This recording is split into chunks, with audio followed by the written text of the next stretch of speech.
ठीक है, that's okay. 34 के बाद से कर लेते हैं। बस अभी 2 मिनट रुक जाते हैं, थोड़े से कुछ बच्चे और आ जाए, फिर हम स्टार्ट कर रहे हैं लेक्चर। ठीक है, यहाँ तक किसी भी स्टूडेंट को इस चैप्टर से रिलेटेड कोई भी क्वेश्चन है तो प्लीज मुझसे चैट स्क्रीन पे आप कर लें, ताकि फिर हम पहले क्वेश्चन आंसर सेशन एंटरटेन कर लें and then we will be moving ahead.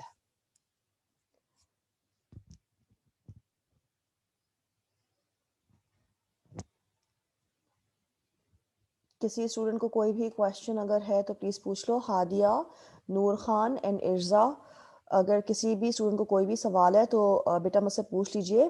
I believe यहाँ तक हम कर चुके थे, इस स्लाइड को हम कवर कर चुके थे। थोड़ा सा इसको रिकैप करने के लिए जो है वो मैं आपको बताती हूँ। हम लोग जो हैं वो क्रॉस कल्चर और बेंचमार्क का भी टॉपिक हम कर चुके थे।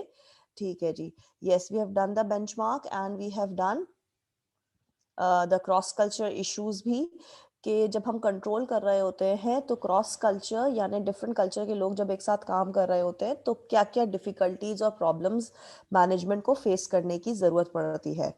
ठीक है, work place privacy and work place monitoring. Privacy अपनी जगह होती है और कंट्रोल और मॉनिटरिंग अपनी जगह होती है। आप कभी भी ईमेल, टेलीफोन, कंप्यूटर, इंटरनेट जब भी आप यूज़ कर रहे होते हैं, so you need to make sure, क्योंकि क्यूबिकल्स ओपन होते हैं, तो आपको ये इस बात का ख्याल रखना चाहिए कि आप अपनी पर्सनल चीज़ों को वर्क प्लेस से दूर रखें। इसके अलावा अगर कोई भी ईमेल इस तरह की है जिसके अंदर कॉन्फिडेंशियल डाटा है तो उसको आप पब्लिक प्लेस के अंदर या किसी के सामने ओपन करने से अवॉइड करें, बिकॉज अगर कोई भी उस इंफॉर्मेशन को रॉन्ग मीन्स की तरह से यूज कर लेगा so you will be responsible for that.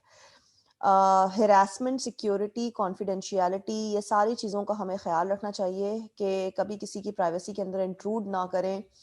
Security measures को जहन में रखें, किसी भी इंफॉर्मेशन को जो कि कॉन्फिडेंशियल है किसी भी ऑर्गेनाइजेशन के पॉइंट ऑफ व्यू से, so you are not suppose to actually look into, you have to be careful in short.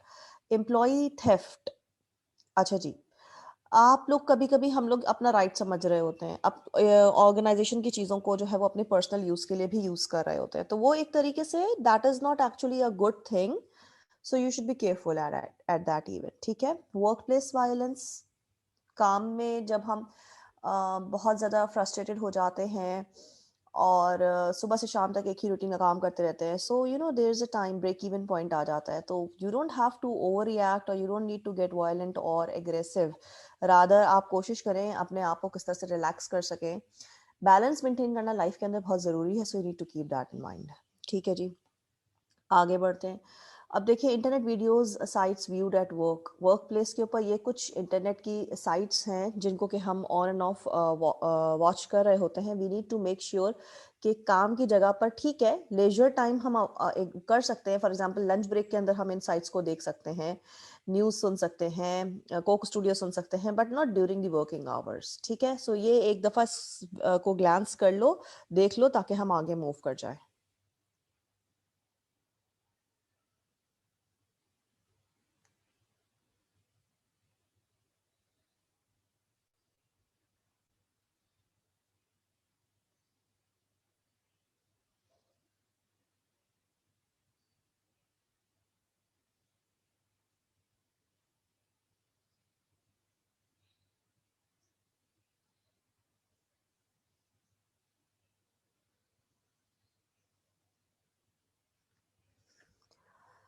ठीक है जी, आगे बढ़ जाते हैं। अब हम बात करते हैं कि जब हम एम्प्लॉय की इस तरह की चीज़ों को कंट्रोल कर रहे होते हैं जो कि वो अपना राइट समझ के इस्तेमाल कर रहे होते हैं, हालांकि वो उन चीज़ों को, उन फैसिलिटीज़ को अपनी पर्सनल यूज़ में यूज़ कर रहे हैं और वो उनको ऑर्गेनाइजेशन ने काम के लिए दी हुई है, लेकिन वो चीज़ों को वो यूज़ कर रहे हैं। For example that could be fuel consumption, that could be a printer, that could be a mobile phone, कि मोबाइल उनको काम के लिए दिया गया है कि ऑर्गेनाइजेशन से रिलेटेड कन्वर्सेशन करें, बट क्या होता है most of the time after going to home उनका मोबाइल उनके घर के बाकी फैमिली मेंबर्स यूज कर रहे होते हैं जस्ट टू यूज और अवेल द फ्री आवर्स और मैसेजेस और whatever. So they need to make sure about it कि जो जिस काम के लिए चीज़ है उसको वो सही तरीके से यूज करें। तो यहाँ पर देखें, ये हम जस्ट एक आपको एग्जाम्पल दी गई है कि हमें क्या करना चाहिए, हमें बेसिकली स्क्रीनिंग करनी चाहिए। स्क्रीनिंग का मतलब है मॉनिटरिंग रखनी चाहिए, इनिशियल स्टेजेस के ऊपर ही हमें ये चीज़ क्लियर कर देनी चाहिए, डिसिप्लिन प्रोसीजर्स बना देने चाहिए, पॉलिसीज को इन रिटन कर देना चाहिए, हमें अपने एम्प्लॉयज़ को ट्रेनिंग देनी चाहिए। यू वोंट बिलीव, मज़े की बात है तो बहुत सिली सी बात, बट ये एक ऑब्जर्व मैंने किया था while I was working with some of the organization as a full time thing. So what happened was कि हम लोग, आप यकीन करें कि जो आपका हैंड वॉश होता है, कुछ लोग वो भी उठा के ले जाते हैं।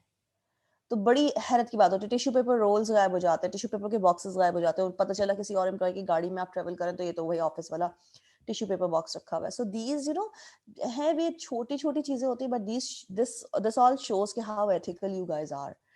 ठीक है, तो इन सारी चीज़ों का ख्याल करना चाहिए। हर ऑर्गेनाइजेशन को खुद इन चीज़ों का ख्याल रखना चाहिए। ठीक है, हम लोगों ने वर्क प्लेस के ऊपर वर्बल अब्यूज और येलिंग करते हुए 42% people are actually involve in it.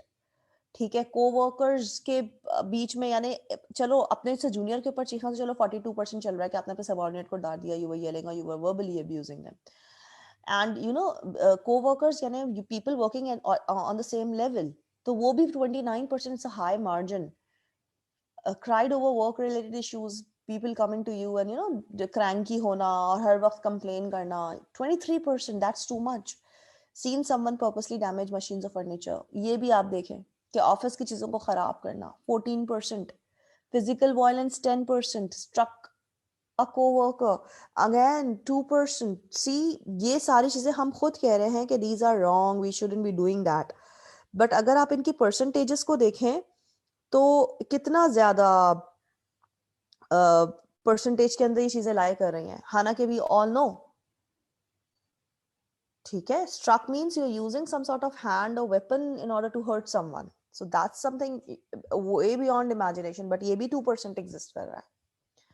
ठीक है, अब इनको हमें कंट्रोल करना होता है, वायलेंस को किस तरह से कंट्रोल कर सकते हैं। हमें फंक्शनल और डिसफंक्शनल वर्क एनवायरनमेंट को ख्याल रखना चाहिए कि देखें, हम पढ़ चुके हैं कॉन्फ्लिक्ट जो है वो दो टाइप के होते हैं, फंक्शनल यानी बात करके गुफ्तगू करके स्मूथलीनेस तरीके से काम कर लिया जाए, और डिसफंक्शनल या डायफंक्शनल का मतलब होता है when the communication process ends. So you actually need to communicate. Communication ऐसी चीज है कि काम के ऊपर ऐसा हो ही नहीं सकता कि कम्युनिकेशन रुक जाए। ठीक है, employ assistance to help employ with serious behaviour problems. अब अगर हमारा कोई एम्प्लॉय है, उसके अंदर हम ये देख रहे हैं कि अचानक से बहुत ज़्यादा एग्रेसिव हो रहा है, बहुत ज़्यादा लोगों से उसके हर दूसरे एम्प्लॉय को उससे प्रॉब्लम हो रही है, सो ही नीड्स और she needs some sort of counselling sessions. ठीक है, इन्वेस्टिगेट करें कि क्या प्रॉब्लम है, and then you try to help और ओवरकम दैट प्रॉब्लम। क्योंकि अगर लॉन्ग टर्म के ऊपर ये सारी चीज़ें होती रहेंगी तो that will be bringing a bad name to the department और द ऑर्गेनाइजेशन। ठीक है, पॉलिसीज को जो है वो फॉलो करवाएं, इम्प्लीमेंट करवाएं, टॉलरेंस को मैंडेटरी करें कि आप दिन भर में आपकी मर्जी के खिलाफ बहुत सारे काम होंगे, but you need to show some tolerance and patience. जब इनिशियली हम एम्प्लॉय को हायर कर रहे होते हैं, we need to make this thing very clear कि स्क्रीनिंग प्रोसेस के अंदर देखें, किसी भी एम्प्लॉय के अंदर पेशेंस होना या उसका टॉलरेंट होना, ये आप स्क्रीनिंग प्रोसेस के अंदर बहुत आराम से जज कर सकते हैं। फॉर एग्जाम्पल, किसी को इंटरव्यू पे बैठा करके पहले तो वेट करवा दें। अगर उसके बॉडी लैंग्वेज के अंदर आपको अनरेस्ट सिचुएशन नजर आएगी, so that is very evident कि उसके अंदर पेशेंस लेवल कम है। ठीक है ना, so you need to there are so many strategies that you can check the employ कि उसके अंदर कितना फ्लेक्सिबिलिटी है, कितना पेशेंस है, कितना टॉलरेंस है। आपने कभी भी इस किस्म की चीज़ों को इग्नोर नहीं करना है। ठीक है, जैसे ही कोई प्रॉब्लम आती है उसको देन एंड देयर जो है वो सिचुएशन को हैंडल करना है, so that will be setting example for other employees as well. Send them on some sort of training. ठीक है, कम्युनिकेट करें, पॉलिसीज को मैंडेटरी करें, जिस दिन कोई इंसिडेंट होता है उसी दिन ईमेल शूट अप करें, reminding all other employees and that particular employ about the policies and procedures of the organisation, and written polite warning that this sort of what incident just happened is not, like, whatever, we would just like to remind that any of the indisciplinary actions will be strictly monitored and action against you will be taken. तो आप इस चीज को उनको जहन पे करें कि हाँ ये अगर पॉलिसी अगर कोई भी तोड़ रहा है, कोई भी एम्प्लॉय किसी भी लेवल पे है, so there is some sort of accountability for that and punishment for that. अच्छा जी, इसके बाद हम बात करते हैं कस्टमर्स के साथ जब हम इंटरेक्शन करते हैं, we have to be very careful. Customer most of the time they want something, अपने राइट से भी ज्यादा उनकी एक्सपेक्टेशन हो रही होती है. वो कहते हैं हमने पैसे दिए इस चीज के लिए. Yes, when I was working in Saudi Arabia, PMU, Prince Mohammed Sultan University, ठीक है. So वहाँ पर I met a boy, ठीक है, and उसने जिस तरीके से मुझसे बोला कि I pay your salary, and that was very surprising for me. Fine, ठीक है, that's right, but देखें customer, and I handled even that situation in a very diplomatic way because मुझे फर्क रखना था अपने में और उसमें. So कभी कभी आपको इस तरह की बातें कह दी जाती हैं, बोल दी जाती हैं. So you need to stay very calm because that is what is going to differentiate between you and the other person who is actually doing that to you.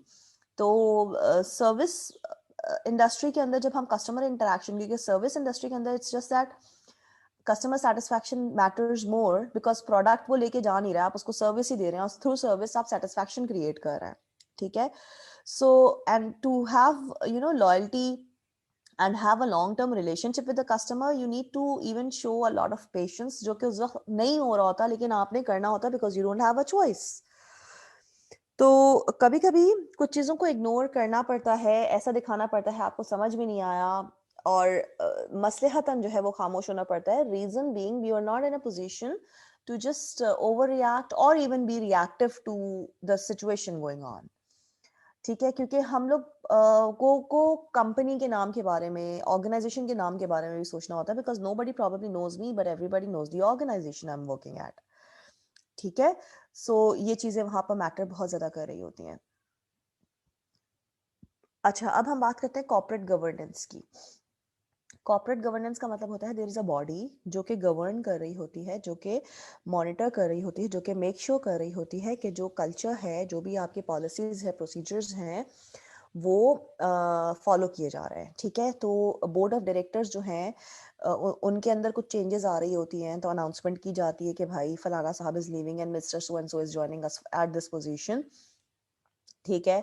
हमें ट्रांसपेरेंसी रखनी होती है अपने फाइनेंशियल इंफॉर्मेशन को भी इन form of आपने किसी भी कंपनी के शेयर्स खरीदे होते हैं, आपके घर में बुक आती होगी ईयर एंड पे या साल में एक दफ़ा, उस कंपनी के जिस भी कंपनी के आपने आपके फादर ने या आपके फैमिली में किसी ने भी शेयर्स बाय किए होते हैं, उसके अंदर एक कंप्लीट फाइनेंशियल रिपोर्ट आती है आपको yearly. So you need to actually be very transparent with all your shareholders. ठीक है. ताकि कोई भी उनका ट्रस्ट जो है वो कायम रहे, इन शॉर्ट वर्ड्स. ठीक है. Certification of financial reserves bye senior management, of course ये सीनियर मैनेजमेंट सीईओ की तरफ से या सीएफओ की तरफ से ये रिपोर्ट जा रही होती है जस्ट टू एश्योर कि आपके जो पैसे इन्वेस्ट हैं वो सेफ हैंड्स में हैं, so that the other person is not having any sort of misunderstanding और मिसकंसेप्शन. क्योंकि मार्केट के अंदर कभी कभी इस तरह की अफवाहें भी उड़ जाती हैं, डिफेमेशन हो जाती है कि वो कंपनी लॉस में जा रही है. सो अगर मैंने उस कंपनी के शेयर्स लिए हुए हैं तो ऑफकोर्स मैं घबरा जाऊंगी और मैं अपने शेयर्स को बेचने की सोचूंगी. सो एक अनरेस्ट सिचुएशन हो जाएगी. In order to avoid that, this is something really very important कि आप कनेक्टेड रहें अपने शेयर होल्डर्स से through communication. Let them know the exact financial situations. इसमें छुपाने की कोई बात नहीं है. In order to have their trust, in order to maintain their trust, better word should be maintain their trust, you need to be very open to them. ठीक है. So this will be the end of the chapter here. अब हम इन terminologies को देख लेते हैं. अगर आप लोगों में से probably we have covered everything here. कोई सवाल अगर किसी भी स्टूडेंट को आ रहा है, so you guys can actually ask me the question. किसी भी स्टूडेंट को कोई भी क्वेश्चन है तो मुझसे पूछ लो.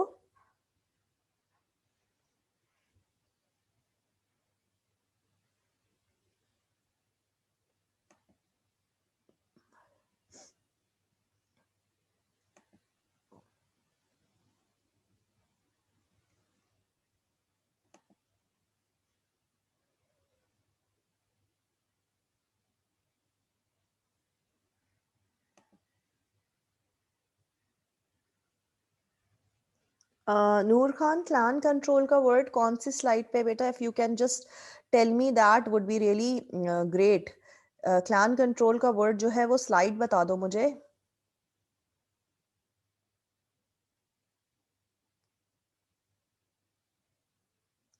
क्लान कंट्रोल का मतलब तो ये होता है values and believes of an organisation that operates more like a family than a company. ठीक है, क्लान कंट्रोल का मतलब है कि इट्स लाइक अ फैमिली, कोई कंपनी ऑर्गेनाइजेशन नहीं है। इसके अंदर जो है हाई लेवल मैनेजमेंट जो है वो मेंटोर्स होते हैं रादर देन बॉसेस। वो लोगों को पर्सनली ले रहे होते हैं। ठीक है Noor Khan? Okay.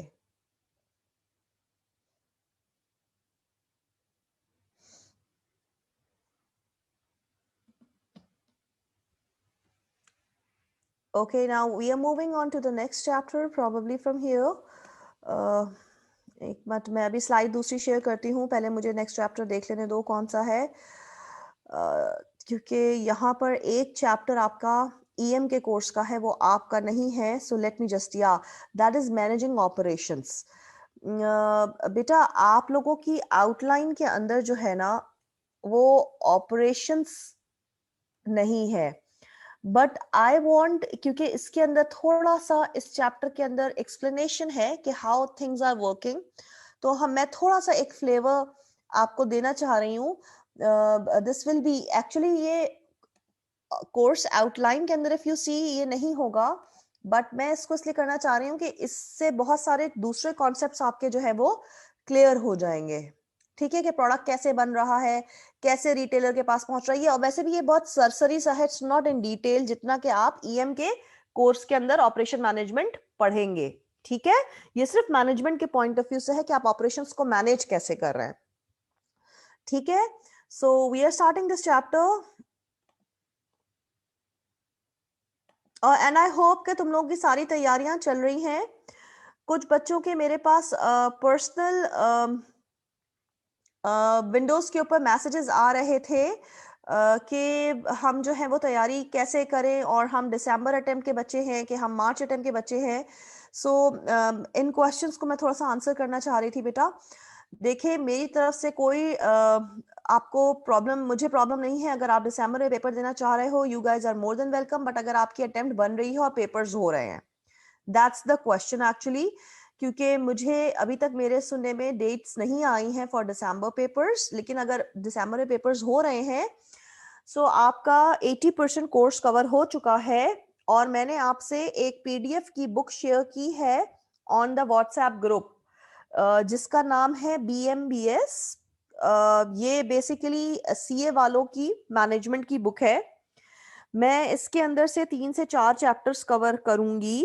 Organisation structure का, पेस्टल का टॉपिक होगा, यानी chapter 2, 3 and chapter 5।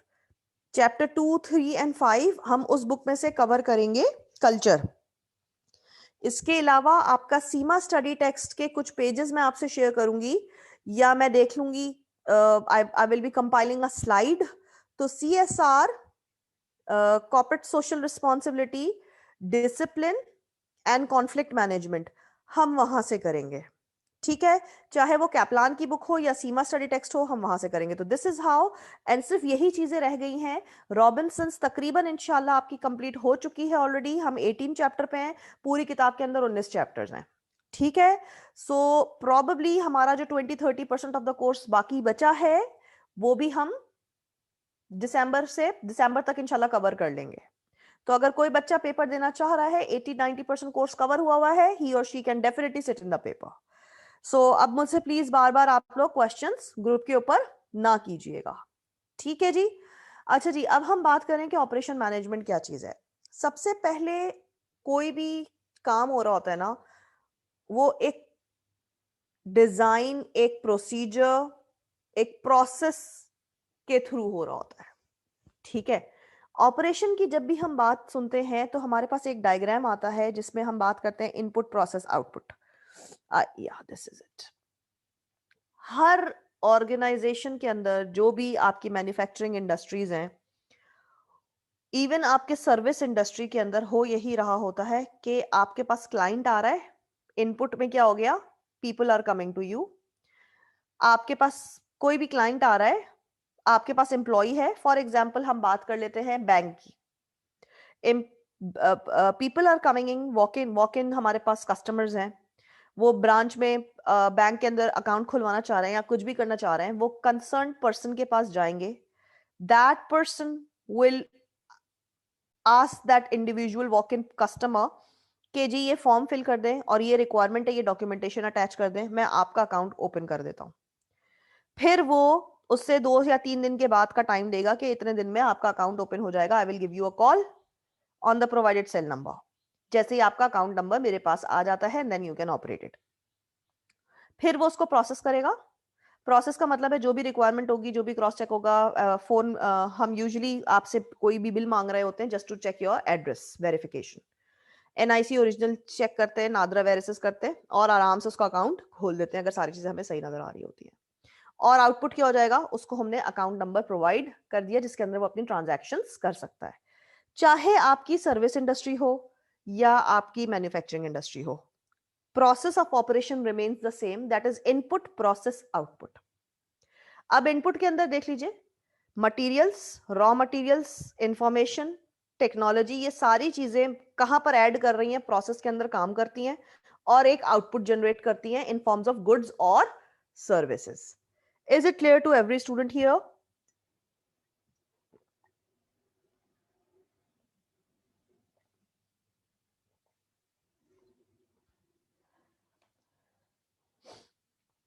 What about others? बाकी सब सो रहे हैं, सिर्फ नूर खान जो वो क्लास ले रहे होते हैं। ओके, गुड, ठीक है जी। अब मैं इससे पीछे वाली स्लाइड पे वापस जा रही हूँ, ये मैंने समझाने के लिए टर्न अराउंड की थी। अब देखो कि इंपॉर्टेंस क्या है किसी भी ऑर्गेनाइजेशन में, ऑपरेशन का फायदा क्या है, इंपॉर्टेंस क्या है।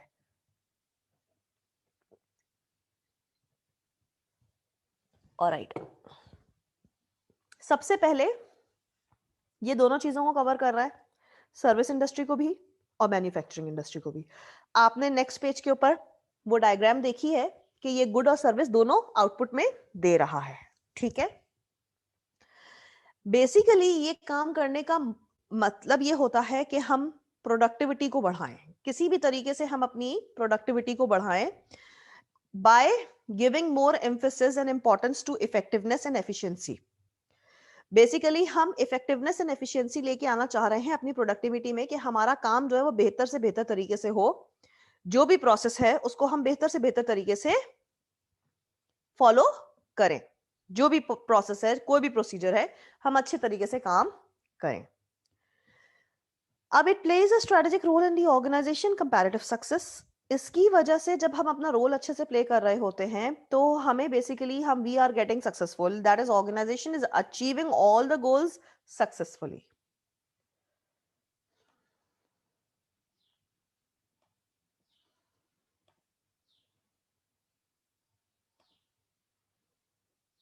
Is there anyone who raise the hand? मुझे समझ में आया था कि हैंड रेज करने की जरूरत नहीं बेटा, आप लोगों के पास एक्सेस गिवन है, Q&A का एक बॉक्स है, वहां पर जाओ, अपना क्वेश्चन टाइप करो तो मेरे पास आपका क्वेश्चन आ जाएगा and I will try answering that. Hand raise करने से मुझे समझ में नहीं आ रहा था कि what actually you want to ask, ठीक है ना। वापस आ जाते हैं। इसके बाद हमने ये वाली स्लाइड अभी समझ ही ली है कि हमारे पास इनपुट होता है, उसको हमें एक प्रोसेस से गुजारना होता है, प्रोसेस से गुजारने के बाद हमारे पास आउटपुट डिजायर्ड आ जाता है इन फॉर्म ऑफ गुड्स और सर्विसेज। तो this goes for both this both sort of organisations, that is a service oriented organisation और अ मैन्युफैक्चरिंग इंडस्ट्री, ठीक है। आगे बढ़ते हैं, मैन्युफैक्चरिंग एंड सर्विसेज। अब क्या फर्क है? मैन्युफैक्चरिंग हमेशा हम गुड करते हैं, physical goods. We turn raw materials into physical goods. That is why we call it manufacturing industry. Raw material है, raw material could be wax, wax से साबुन बनाना, वैक्स से आपकी कैंडल बनाना। उसके बाद हम बात करते हैं raw material could be the fabric, आपको फैब्रिक से प्रोड्यूस डिजायर्ड गारमेंट बनाना। तो जो गुड हो जाएगा, physical good would be the garments, whatever you require, you talk about bedsheet, you talk about towels, you talk about clothing, whatever it is, ठीक है। तो ये हो जाएगा कि you are turning raw materials into physical goods is manufacturing industry. Service के अंदर you not actually giving any product, nothing tangible, मतलब कोई भी चीज़ ऐसी फिजिकल फॉर्म में नहीं दे रहे होते हैं, हम एक्टिविटीज परफॉर्म कर रहे होते हैं। फॉर एग्जाम्पल आप फोटोग्राफी करवाने जाते हैं, सो उसमें भी आपको photograph in form of physical वो मिल रहा होता है, बट आपको बेसिकली हम सर्विस दे रहे होते हैं। आप बैंक के अंदर अकाउंट खुलवाने जाते हैं, आपको कोई हम फिजिकल प्रोडक्ट नहीं दे रहे हैं, बट आपको एक बैंक अकाउंट नंबर आपका एग्जिस्ट हो जाता है, ठीक है। इवन आपके फॉर एग्जाम्पल या एजुकेशन एजुकेशन इंडस्ट्री के अंदर we are giving you knowledge, but we are not actually giving you anything in physical form. कोई भी चीज टैंजिबल आप लेके नहीं जा रहे हैं हमारे पास से। आपकी अभी ये क्लास हो रही है, ऑनलाइन क्लास हो रही है, I'm trying to give you some sort of education knowledge, but I'm not giving you anything in physical form, ठीक है। So this is service industry.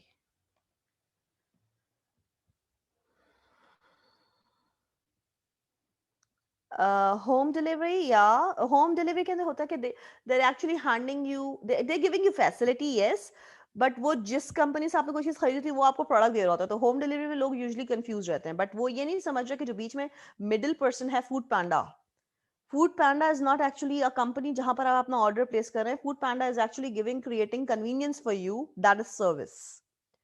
आप ऑर्डर प्लेस कर रहे हो for example sky in the pi bakery का, या United bakery का, या पिज्जा हट का, या पिज्जा पॉइंट का, तो पिज्जा पॉइंट से आप पिज्जा खरीद रहे हो, that's, do you get it. But जो फूड पैंडा कर रहा है वो क्या कर रहा है, वो आपको सर्विस दे रहा है। Yes Noor Khan, you have very right concept. Okay, ठीक है जी। So now moving ahead, productivity को कैसे मैनेज किया जाता है। प्रोडक्टिविटी को ऐसे मैनेज किया जाता है कि जब भी हम रॉ मटेरियल यूज कर रहे होते हैं, या हम पीपल्स का इनपुट यूज कर रहे होते हैं, तो हमें पता होता है कि हमें डिजायर्ड आउटपुट कितना चाहिए। वी ऑलवेज नो कि हमें इतना आउटपुट जनरेट करना है। फॉर एग्जाम्पल हमारे घर में मेहमान आ रहे होते हैं, तो हमें पता होता है कि हमें 15 लोगों के खाने का अरेंजमेंट करना है, तो हमें आउटपुट हेड काउंट हमारे जहन में है, तो उसी हिसाब से हम इनपुट डालते हैं, ठीक है। Peoples and operations, for example आपके ऑनलाइन कोर्सेज, कितने नंबर ऑफ कोर्सेज हैं, उतने नंबर ऑफ हमें फैकल्टी मेंबर्स चाहिए होंगे in order to offer the online classes, ठीक है। सो ये भी हो गया कि कितने लोग आपको रिक्वायर्ड हैं काम को कंप्लीट करने में, सो ये भी सर्विस हो गई, ठीक है। आप किसी हॉस्पिटल में चले जाते हैं, तो हॉस्पिटल में भी आपको सर्विस मिल रही है, वो आपको कुछ चीज़ घर ले जाने को नहीं दे रहे हैं। खुदा न खास्ता कोई सर्जरी है, तो आपको एट वन टाइम कितने सर्जन्स किस स्पेशलाइजेशन के अंदर रिक्वायर्ड होंगे, ठीक है। तो this is also how operations will take place, or how you're going to have the process, how the workflow will happen, ठीक है।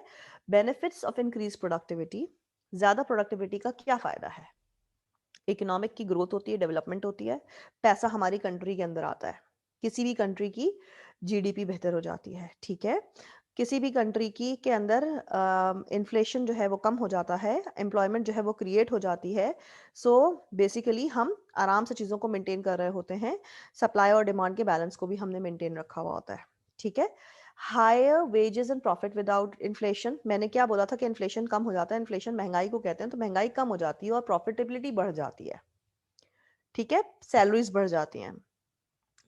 Comparative capability due to lower cost, हम बल्क में प्रोड्यूस कर रहे थे, तो कॉस्ट को हम किसी तरह से कम कॉस्ट पे हम मतलब हमें सस्ती पड़ रही होती, तो उसके अंदर ऐसी बात है, जब हमें सस्ती पड़ेगी एक चीज, तो हमारे ऊपर प्रॉफिट मार्जिन बढ़ जाएगा। Is the concept clear for every student here? सबको क्लियर है बेटा?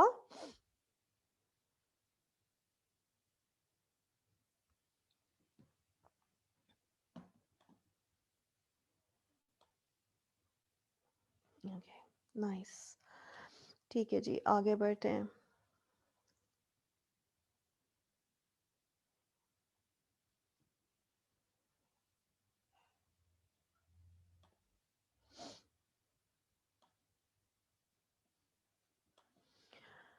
अच्छा, अब बेसिकली हमने ये 14 पॉइंट्स बनाए हैं फॉर इम्प्रूविंग प्रोडक्टिविटी।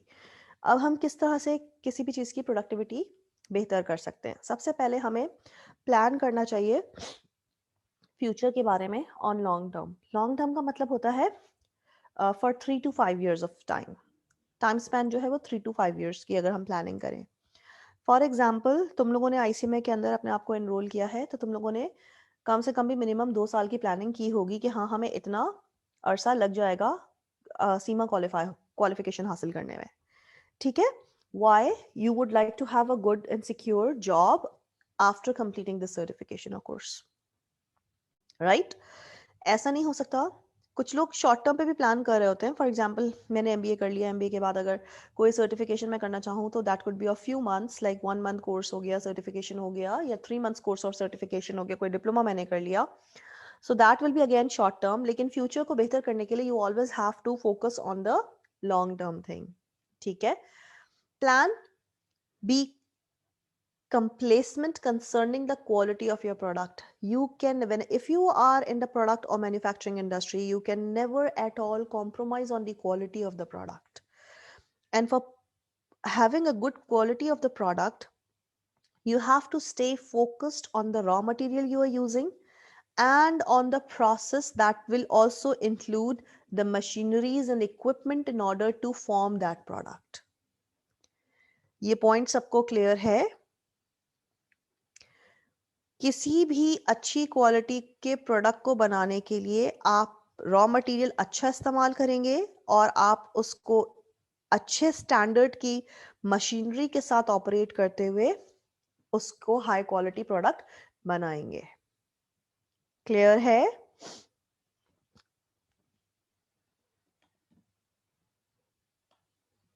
ओके इसकी मैं एक एग्जांपल यहाँ पर देती हूँ। फॉर एग्जांपल हमारे घर के अंदर FMCG that is fast moving consumer goods के अंदर 2 कंपनीज के बहुत सारे प्रोडक्ट्स रखे हुए होंगे, आपके वॉशरूम से लेके आपके पूरे घर में अवेलेबल होंगे, that is PNG and Unilever.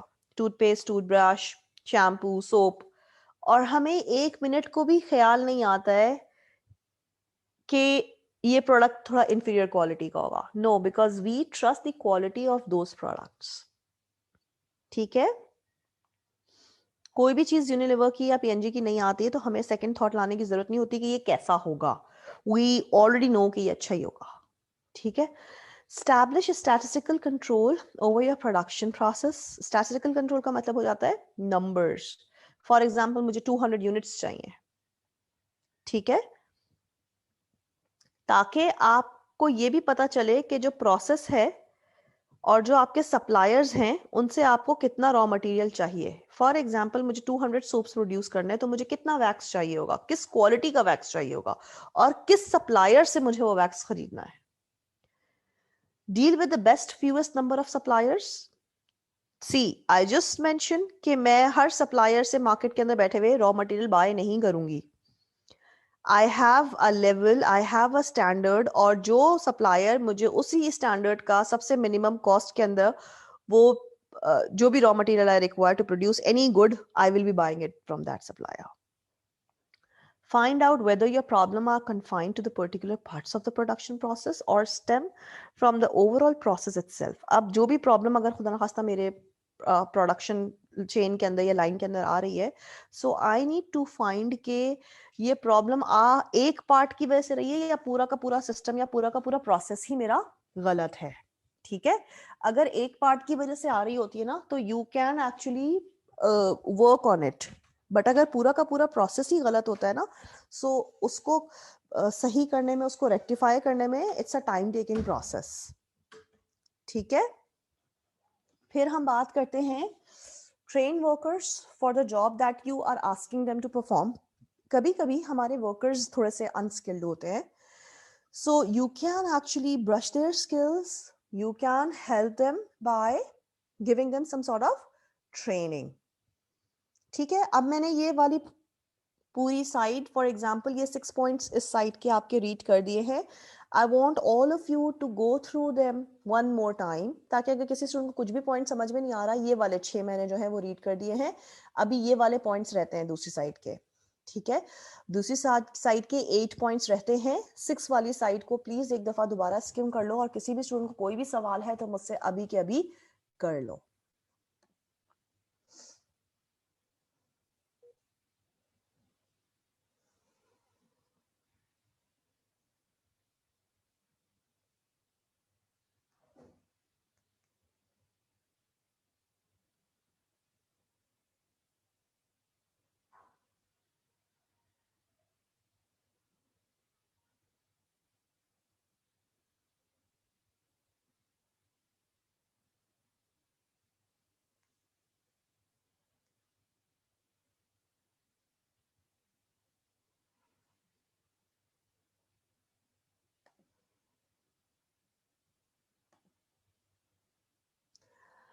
Fawad बेटा एक दफा आप भी कर लो, हादिया, उजैर, आप सब भी एक दफा इसको रीड कर लो, 1 मिनट ले लो, और कोई क्वेश्चन है तो मुझसे कर लो।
अच्छा जी, अब दूसरी साइड पे आ जाते हैं। Raise the quality of your line supervisor. देखें, अब यहाँ पर मैनेजमेंट को प्रोडक्टिविटी बढ़ाने के लिए सुपरवाइजर्स को भी ट्रेन करना पड़ेगा, उनको भी गाइड करना पड़ेगा कि हमें क्या क्वालिटी ऑफ द प्रोडक्ट चाहिए है। ठीक है, हमें उनके अंदर supervisors as well as employee, जो भी हमारे एम्प्लॉयज और लेबर्स काम कर रहे हैं, उनके अंदर से फियर को या डर को भगाना होगा कि आप ये भूल जाएं, नुकसान होगा तो देखा जाएगा, वो ऑर्गेनाइजेशन बेयर कर लेगी। You need to work in your best way, best possible way. ठीक है, encourage departments to work closely together. तमाम तर डिपार्टमेंट्स को फोकस करना है एक तरफ, that is they have to put in their input towards the goal. आपस में लड़ झगड़ के कोई फायदा नहीं होगा। अगर कोई टास्क अचीव होगा तो पूरी ऑर्गेनाइजेशन का फायदा है इसके अंदर। ठीक है, आपने अडॉप्ट करना है स्ट्रिक्टली न्यूमेरिकल गोल्स को। न्यूमेरिकल गोल्स का मतलब है नंबर्स, जो भी नंबर हमने तय किए हुए हैं कि हमें इतना आउटपुट चाहिए, हमें उन नंबर्स को अचीव करना है। And we need to strictly monitor कि उसके अंदर कोई भी फ्लक्चुएशन ना हो। require your workers to do quality work, of course supervisor और वर्कर्स दोनों को क्वालिटी वर्क प्रोड्यूस करना है। क्वालिटी वर्क का मतलब है कि एक स्टैंडर्ड हमने सेट किया हुआ है, उस स्टैंडर्ड को ब्रेक नहीं करना है, उस स्टैंडर्ड से कम नहीं होना है, उस स्टैंडर्ड को मीट करना है। Train your employees to understand statical methods. अच्छा, कैलकुलेशंस उनको समझाएं, उनको इतनी इंफॉर्मेशन हो कि नंबर्स कैसे प्रोड्यूस किए जाएंगे। Train your employees in new skills as the need arise. अगर हमने कोई नया इक्विपमेंट हासिल कर लिया है, हम किसी नए एप्लीकेशन के ऊपर चले गए हैं, हमने कोई नया ऐप डाउनलोड कर लिया है, so you need to give them training about that app और दैट मशीनरी, ताकि उनका काम स्मूथली हो सके। Make top managers responsible for implementing these principles. और टॉप मैनेजर्स को इस चीज को मेक श्योर करवाएं कि अगर हम कोई भी चीज, कोई भी मशीनरी नहीं लेके आ रहे हैं तो उससे उनको क्या फायदा हो रहा है, so that they can also take participation in the implementation of the new machinery और न्यू प्रोसेस। ठीक है, they can help the mid managers and the non managerial staff people in order to go with the implementation phase. अब आप इन 8 points को भी एक दफा scheme कर लो, और किसी भी स्टूडेंट को कोई भी सवाल है तो मुझसे यहां पर पूछ लीजिए।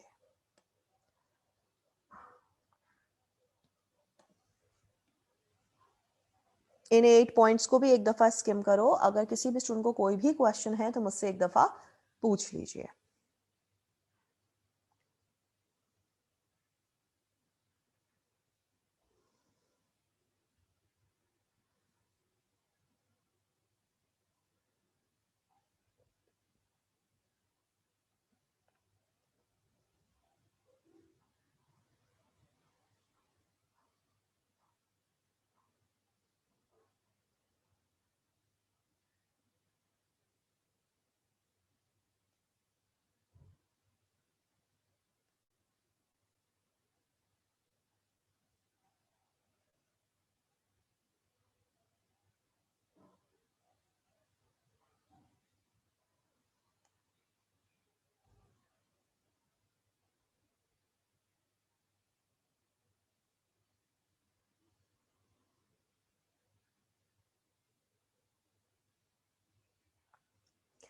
अच्छा जी, तुम लोगों को कोई सवाल नहीं आ रहा, I am moving on to the next slide.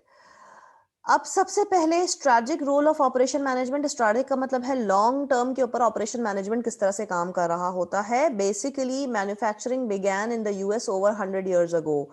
देखो 100 साल से मैन्युफैक्चरिंग इंडस्ट्री यूएसए के अंदर काम कर रही है, ठीक है। वर्ल्ड वॉर 2 के बाद यूएस ने फोकस कर लिया था on functional areas other than manufacturing. Functional areas का मतलब हो जाता है डिफरेंट डिपार्टमेंट्स, किस तरह से पूरी मैन्युफैक्चरिंग अगर कर रही है, कितने डिपार्टमेंट्स रिक्वायर्ड होंगे। डिपार्टमेंटलाइजेशन के अंदर उन्होंने लोगों को डिवाइड कर दिया with respect to the skills and task to perform, ताकि प्रोसेस के अंदर कोई प्रॉब्लम ना आए और हर डिपार्टमेंट अपने वर्किंग प्रोसेस के हिसाब से काम करे।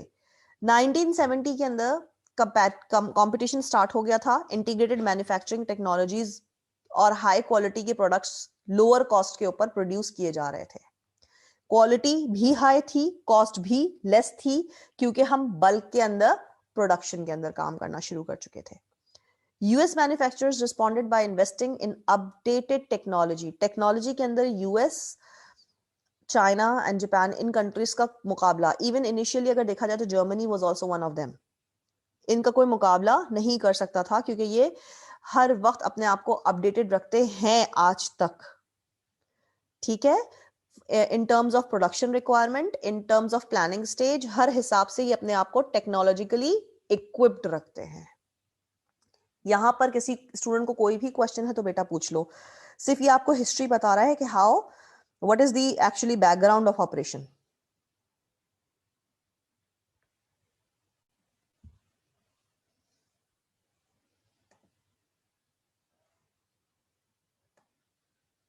ओके,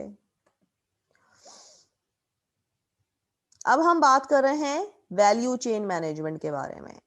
वैल्यू चेन मैनेजमेंट का वैल्यू का मतलब होता है कि आप किसी भी गुड या सर्विस के अंदर कस्टमर आपको पे कर रहा है, you are charging a price and you are providing satisfaction to that customer.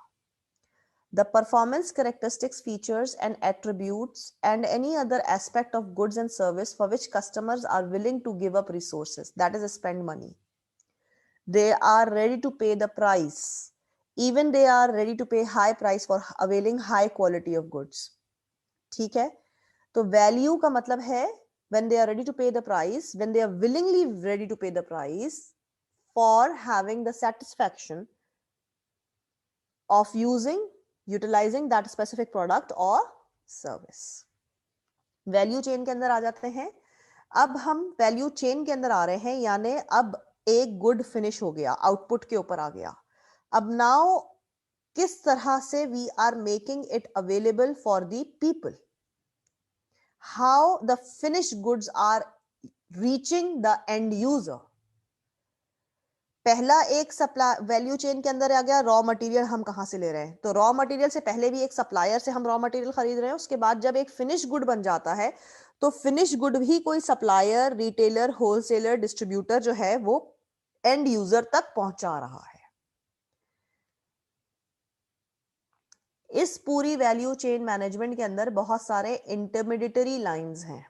Intermediary lines के लिए yes, this is what value chain के अंदर हमारे पास इंटरमीडिएटरी लाइंस हैं। इंटरमीडिएटरी लाइंस का है मतलब हो जाता है, फॉर एग्जांपल एक कंपनी आउटपुट प्रोड्यूस कर रही है। अब output supplier, wholesaler, distributor and then retailer, and output direct supplier, retailer के पास भी लेके जा सकता है। अब ये डिपेंड करता है कि बीच में कितने मिडिल मैन पीपल मौजूद हैं।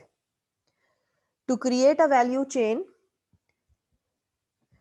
to create a value chain, a strategy that fully integrates all members into seamless chain that meets and exceeds customer needs and creates the highest value for the customer. Basically her intermediary, her middle person customer satisfaction provide करने के लिए अपना input, अपनी value enter कर रहा है in the chain of supply chain. Chain strategy के अंदर organisation and attitudes, coordination and collaboration, technology के अंदर भी इन्वेस्टमेंट हो रही है, ऑर्गेनाइजेशन का प्रोसेस है, ऑर्गेनाइजेशन के अंदर लीडर्स काम कर रहे हैं, ऑर्गेनाइजेशन के अंदर एम्प्लॉइज काम कर रहे हैं। ये सारे लोग वैल्यू चेन के स्ट्रेटजी के अंदर अपना अपना रोल प्ले कर रहे हैं। ठीक है, किसी भी बिजनेस के अंदर हमें कोऑर्डिनेशन एंड कोलैबोरेशन के बगैर हम काम नहीं कर सकते। हमें इंफॉर्मेशन टेक्नोलॉजी के अंदर इन्वेस्टमेंट करना पड़ता है, हमें किसी भी ऑर्गेनाइजेशन का प्रोसेस डेवलप करना पड़ता है, हमें प्रोसेस डेवलप ना कि सिर्फ प्रोसेस डेवलप करना पड़ता है, हमें लीडर्स रिक्वायर्ड होते हैं in order to make sure that the process are implemented successfully. Flexible jobs होती हैं, एडेप्टेबिलिटी होती है, हमारे पास अच्छे केपेबल एम्प्लॉइज हायर्ड होते हैं और एक ऑर्गेनाइजेशन का कल्चर और एटीट्यूड डेवलप हो जाता है। अब benefits of value chain management, basically हम 4 चीजों के ऊपर फोकस कर रहे हैं। What is the benefit of value chain management, why are we having, अच्छा यहां पर ये एक थोड़ा सा जो मुझे लग रहा है, यस यहां पर एक देखें, वेयर इज दैट स्लाइड, एक मिनट रुक जाइए बेटा। यहां पर ये एक टाइपो एरर मुझे नजर आ रहा है, I will just correct it right here, एक मिनट दे दो मुझे।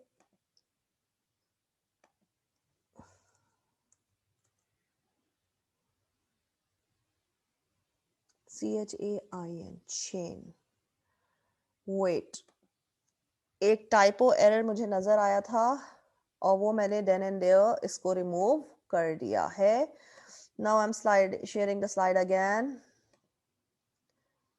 अच्छा जी, नजर आ रही है स्लाइड बच्चों? अब बताओ कहां पे एरर था? ये एरर तुम लोगों ने मुझे बताना चाहिए था, लेकिन एज यूजुअल तुम लोगों को टाइम कहाँ मिलता है, कितने बिजी होते हो, है ना? कहां पे गलती थी ये बताएगा कोई मुझे?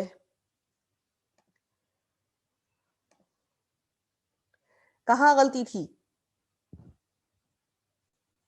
Who is going to tell me?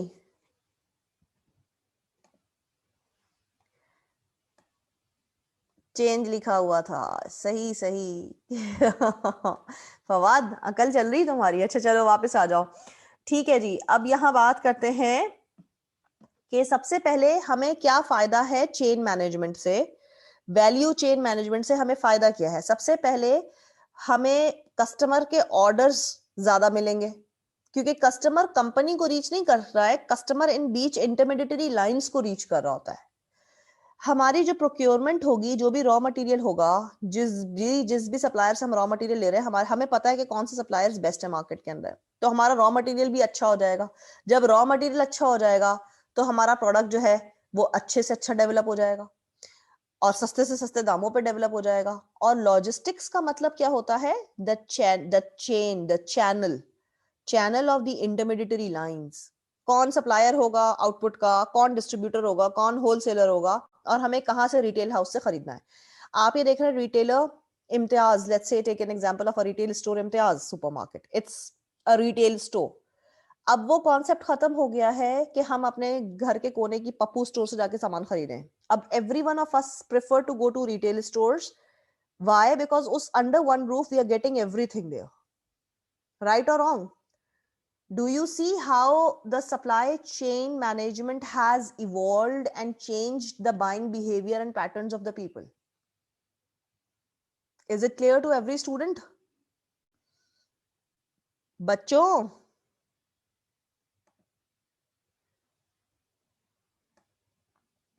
Good. अच्छा जी, आगे आते हैं कि ये तो फायदे हैं।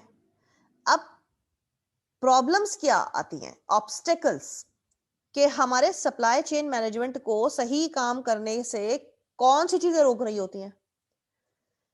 ऑर्गेनाइजेशन के अंदर और बाहर, एनवायरमेंट के अंदर कंपैरेटर है, वो भी क्या है? ऑर्गेनाइजेशन का बैरियर है।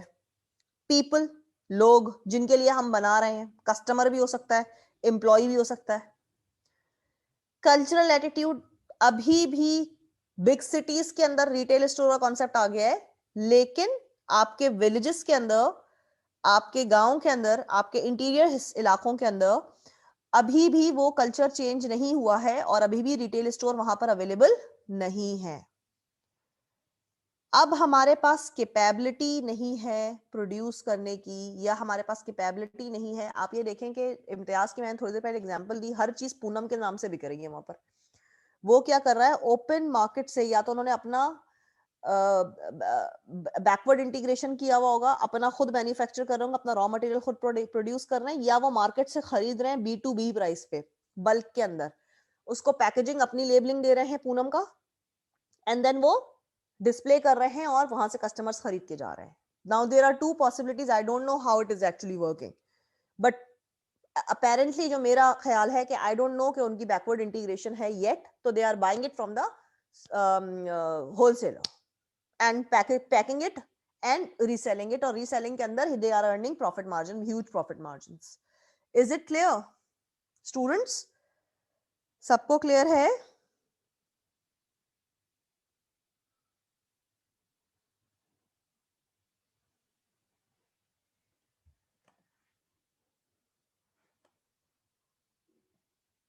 Good.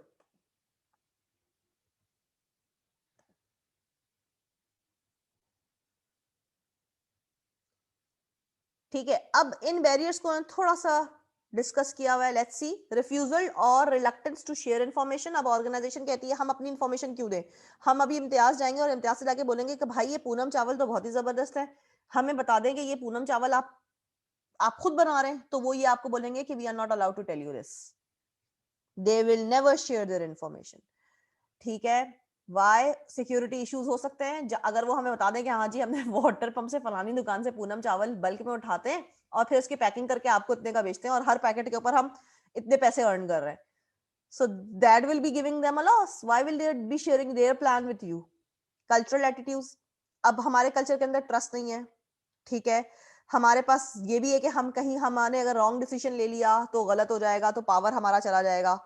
कैपेबिलिटी नहीं है हमारे पास, वैल्यू चेन मैनेजमेंट स्किल्स नहीं है कि हम प्रोड्यूस नहीं कर सकते. This can be done. Even the Pappu store at your mohalla can also introduce all these things, but क्या है वो नहीं कर रहा है, वो इन्वेस्टमेंट नहीं कर रहा है. उसको भी अगर ये आइडिया देना, उसके अंदर कैपेबिलिटी नहीं है, वो भी पैकिंग कर दे और वो कोई स्टार चावल के नाम से वही चावल जो कि वो आपको नॉर्मल थैले में दे रहा है, वो अगर आप उसके ऊपर पैकेजिंग कर दे. सी, बेचने के ये जो पी है मार्केटिंग का, मार्केटिंग के पी में एक पी पैकेजिंग भी होना चाहिए मेरे हिसाब से. Packaging actually will be a part of the promotion. 4P क्या है, price, place, promotion and product. तो जो प्रमोशन है उसके अंदर पैकेजिंग ऑलरेडी इन्वॉल्व है. Do you see, is it clear? हम में से सारे लोग जो सर्फ खरीद रहे होते हैं, साबुन खरीद रहे होते हैं, हम उस पैकेजिंग के पैसे दे रहे हैं. हम ओपन मार्केट में भी वही चीजें मिल रही होंगी, लेकिन हम अनपैक चीजों को नहीं ले रहे बिकॉज वी डोंट ट्रस्ट. उस पैकेजिंग के ऊपर हम ट्रस्ट कर रहे हैं. Is it clear?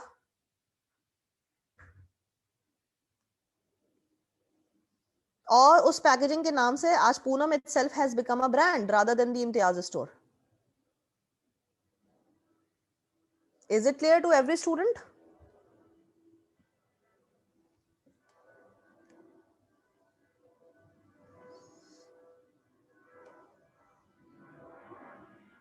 Okay, now we are moving on to the next slide.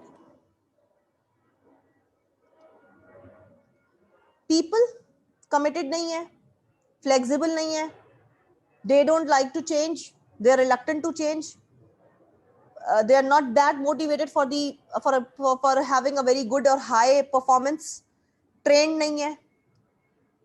ठीक है, these could be the reasons at people's end. These people we are talking about employees of the organization or employees working in the value chain management. Technology roles in manufacturing. सबसे पहले हमें नई machinery चाहिए, हमारी maintenance होगी, हमारी utility cost आएगी, तो ये सारी चीजों के ऊपर हमें काम करना है. प्रोडक्ट या service to reliably do what it is suppose to do and satisfy customer satisfaction. हमारा प्रोडक्ट देखें, अगर प्रोडक्ट बहुत अच्छा होता है या सर्विस बहुत अच्छी होती है तो उसकी मार्केटिंग करने की इतनी जरूरत नहीं पड़ती. एक इंसान लेके जाता है, वो वर्ड ऑफ माउथ खुद क्रिएट करता है. That is what we have a concept about quality. Quality initiatives planning करें for quality, organize करें, lead करें for quality, control करें quality. कुछ certifications, ISO standard, international standard of operations 9000 certifications से अपने आप को जब आपने register करवाया हुआ है, so you have to actually produce at that level. ठीक है, you need to maintain the standards of operations. Sigma standards, six sigma standards होते हैं, ये आपके सर्टिफिकेशंस होती हैं, आईएसओ स्टैंडर्ड्स होते हैं, सिक्स सिग्मा होते हैं। जिस भी कंपनी को आपने अपने आप को सर्टिफाई कराया हुआ है तो आपने वो स्टैंडर्ड्स को मीट करने हैं। अब देखें प्रोडक्ट क्वालिटी कैसे बेहतर होती है, परफॉर्मेंस ऑफ ऑपरेशन बेहतर हो जाता है, फीचर्स बेहतर हो जाते हैं, आपको फ्लेक्सिबिलिटी नजर आ रही होती है, ठीक है, ड्यूरेबिलिटी ज्यादा अरसे चल जाता है, परफॉर्मेंस डिटोरिएट नहीं करती है, ठीक है, ड्यूरेबिलिटी अक्सर हम देखते हैं हम जब भी वन टाइम बाय कर रहे होते हैं तो ड्यूरेबल है कि नहीं है वो प्रोडक्ट।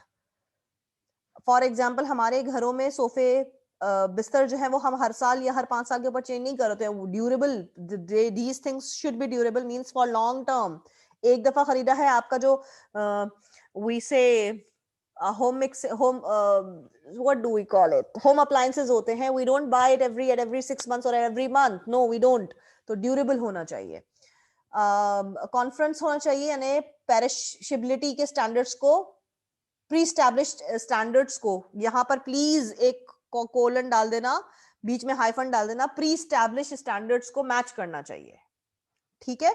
प्री स्टैब्लिश का मतलब होता है पहले से जो हमने एक स्टैब्लिश किया हुआ है कि ये हम इस स्टैंडर्ड को मीट करेंगे, इंटरनेशनल स्टैंडर्ड है या सिक्स सिग्मा स्टैंडर्ड है, तो उस सेट स्टैंडर्ड को हम मैच करेंगे।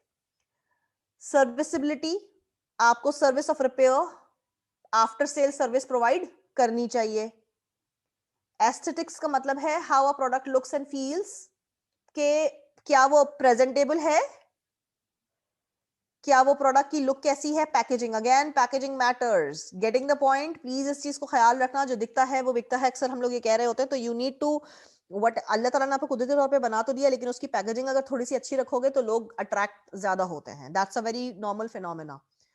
परसीव्ड क्वालिटी, आपके जहन में क्या चल रहा है, क्या इमेज है, क्या इंप्रेशन है एक प्रोडक्ट के बारे में आपके जहन पे। जब भी हमें कोई भी चीज खरीदनी होती है, चाहे वो टूथपेस्ट हो, साबुन हो या अपने ड्रेस हो, तो हमारे जहन के अंदर एक ब्रांड, 3 ब्रांड जो है वो टॉप 3 ब्रांड्स हमारे जहनों के अंदर चल रहे होते हैं। हम इन 3 जगहों पे जाएंगे और इन 3 में से कोई एक चीज खरीद लेंगे। We already have that impression and image on top of our mind. Timeliness, जिस वक्त वो प्रोडक्ट रिक्वायर्ड था उस वक्त वो अवेलेबल है कि नहीं है, ठीक है। Courtesy, being polite, being considerate. Consistency, एक जैसी परफॉर्मेंस है। कन्वीनियंस, मुझे इजीली अवेलेबल है कि नहीं है। कंप्लीटनेस, कंप्लीट पैकेज है, आफ्टर सेल सर्विस भी है कि नहीं है, वारंटी गारंटी है कि नहीं है। एंड एक्यूरेसी, जिस तरीके से मुझसे वादा किया गया है, मुझसे कमिटमेंट की गई है, तो वो चीज फुलफिल की जा रही है या नहीं की जा रही है।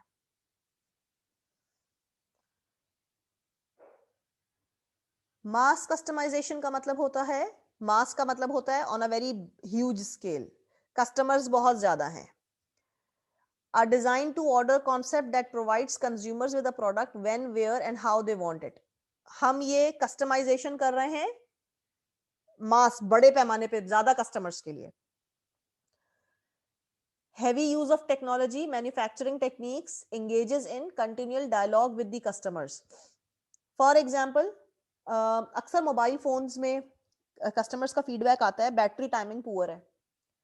So now if you see, सारे एंड्रॉइड फोन्स के अंदर, अब स्मार्टफोन्स के अंदर हम लोगों ने ये मेक श्योर किया है कि बैटरी को थोड़ा सा हम बूस्ट कर दें as compare to earlier smartphones. How did we get the feedback from the customer and we improved. Benefits of mass customisation creates an important relationship between the firm and the customer and providing loyalty, building value to the customer in garnering value market information to the firm. देखिए जी, benefits of mass customisation क्या है। हम एक customer के लिए produce करेंगे, हमें चीज महंगी पड़ेगी। हम 100 कस्टमर्स के लिए प्रोड्यूस करेंगे, बल्क प्रोडक्शन करेंगे, हमें चीज सस्ती पड़ जाएगी। तो इससे क्या होगा, हमारा कस्टमर खुश रहेगा and that customer will actually be loyal and have a long term relationship with our organisation which will actually create value to our firm. कोई कंफ्यूजन यहां तक? किसी भी स्टूडेंट के जहन में कोई भी सवाल है तो जल्दी से कर लो भाई। Any question? Good.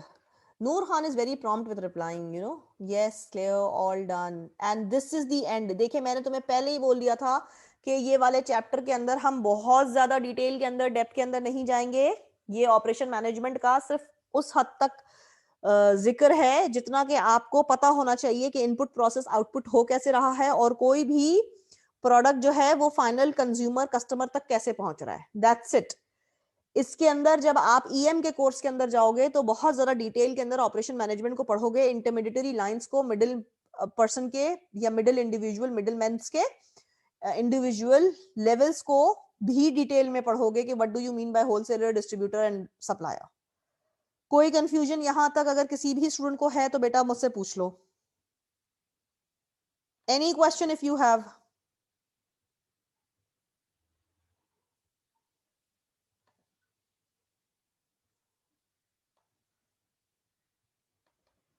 इर्जा, Uzair, Fawad,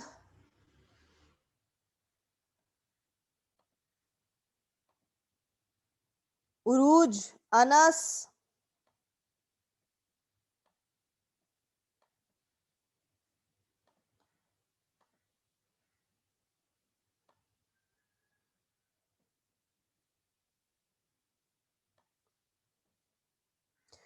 good.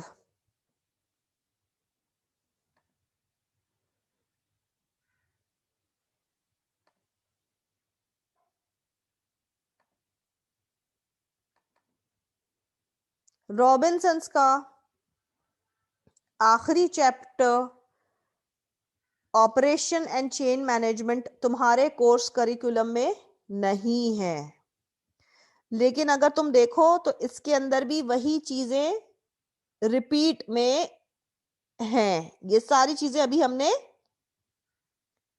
कर ली हैं। कोई confusion? If you see it's the same chapter, that means हमारे पास टोटल में 18 चैप्टर्स ही हैं। ठीक है। सो अब मैं आप लोगों से रिक्वेस्ट करती हूं कि मैंने PDF version of the book आपसे शेयर की थी ऑफ बीएमबीएस।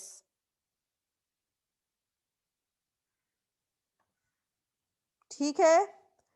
बीएमबीएस की बुक मैंने पीडीएफ वर्जन शेयर की थी, मैं यहां अभी स्क्रीन पे ओपन भी कर रही हूं और इसको यहां से आपसे रिलेट भी करती हूँ। वेट, पहले मुझे चेक कर लेने दो। आज मैंने ये शुक्र तैयारी रखी थी क्योंकि मुझे पता था कि रॉबिन्सन आज खत्म हो जाएगा। रॉबिन्स खत्म हो गया है। अब हम जा रहे हैं, जो बुक मैंने आपसे शेयर की थी PDF version on the WhatsApp group मैंने शेयर की थी।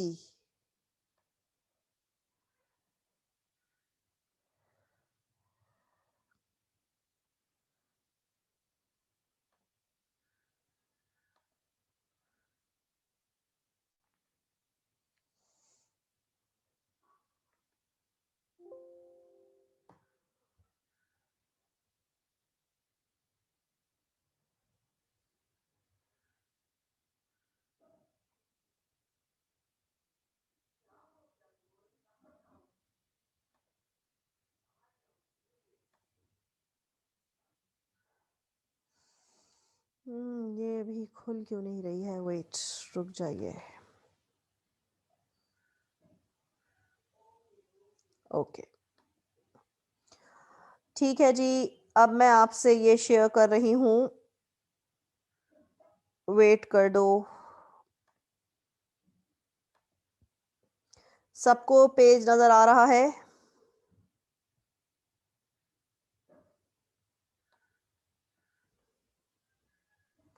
यहाँ पे कोई क्वेश्चन आया है उजैर नदीम का, and the question is about intellectual. यार तुम लोग किस वक्त तुमने पूछा मुझसे? रुक जाइए।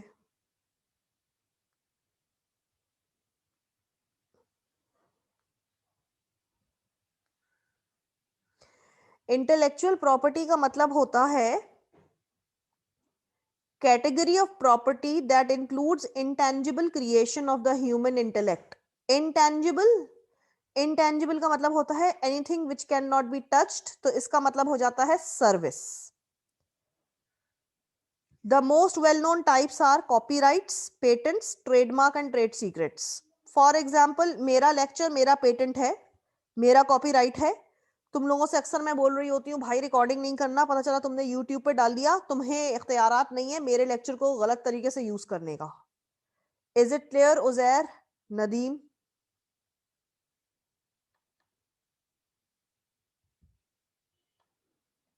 गुड, आगे आ जाते हैं। I would like to go on to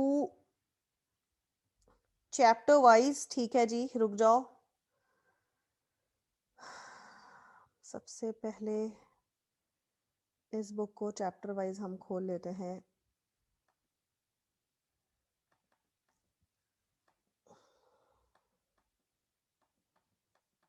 and I want to start chapter number 5। Actually एक मिनट दे दो, इस तरह से नहीं होगा, इस पे चले जाते हैं और 5th चैप्टर पे हम आ जाते हैं, उसके बाद मैं ओपन कर लूंगी। अच्छा नहीं, रुक जाओ। अच्छा बच्चों, अब मैंने तुम लोगों को, चलो 5th चैप्टर पे हम बाद में जाते हैं। I want you all to be on to chapter number, start से ही कर लेते हैं, चेंज पे नहीं जाते हैं।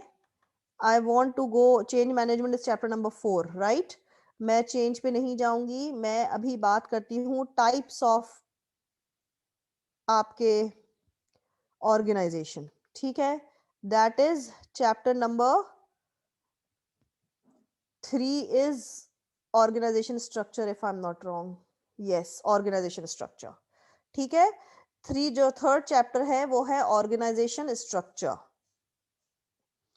तो ऑर्गेनाइजेशन स्ट्रक्चर से पहले आपको थोड़ा सा मुझे पेस्टल का कॉन्सेप्ट क्लियर करना है, क्योंकि आप लोगों के बुक के अंदर, रॉबिन्स के अंदर पेस्टल के बारे में इतना अच्छा डिटेल गिवन नहीं है, और ना ही आपके सीमा स्टडी टेक्स्ट के अंदर मुझे ये चीज़ बहुत अच्छी तरीके से नज़र आई है। तो हमने यहाँ पर थोड़ी सी चीज़ों को करना है। अच्छा जी, सबसे पहले ये देखो, अभी तुमने वैल्यू चेन पढ़ा है ना, ये करवाने की वजह है कि तुम लोगों को वैल्यू चेन पढ़ाने की भी वजह थी। यहाँ पर आप लोग देखें, सबसे पहले कोई भी प्रोडक्ट मार्केट के अंदर आता है तो हमारे पास एक चीज होती है, तुम लोगों ने इसको इकोनॉमिक्स के अंदर पढ़ा होगा। ठीक है, कोई भी प्रोडक्ट होता है उसके अंदर 2 चीजें आती है, एक तो पेस्टल होता है, दूसरा स्वॉट एनालिसिस होता है। स्वॉट एनालिसिस और पेस्टल किसी स्टूडेंट को पहले से पता है? अगर है तो मुझे बताओ, और नहीं है तो भी बता दो। अच्छा, इसके अंदर से मैं पूरी पूरी चीजें नहीं कवर करूंगी, मैं जो टॉपिक्स है वो पिक करूंगी। Is it clear to all students? और सबके पास ये बुक मौजूद है? प्लीज मुझे जवाब दो।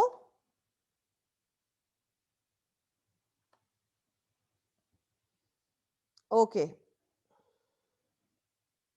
हाँ मैंने सॉर्ट पढ़ाया होगा, लेकिन कुछ यहाँ पे सारे बच्चे मेरे पढ़ाए हुए नहीं मौजूद हैं, इसलिए मैं पूछ रही हूँ कि सॉर्ट का एनालिसिस सबको पता है? सॉर्ट एनालिसिस का सबको क्लियर है?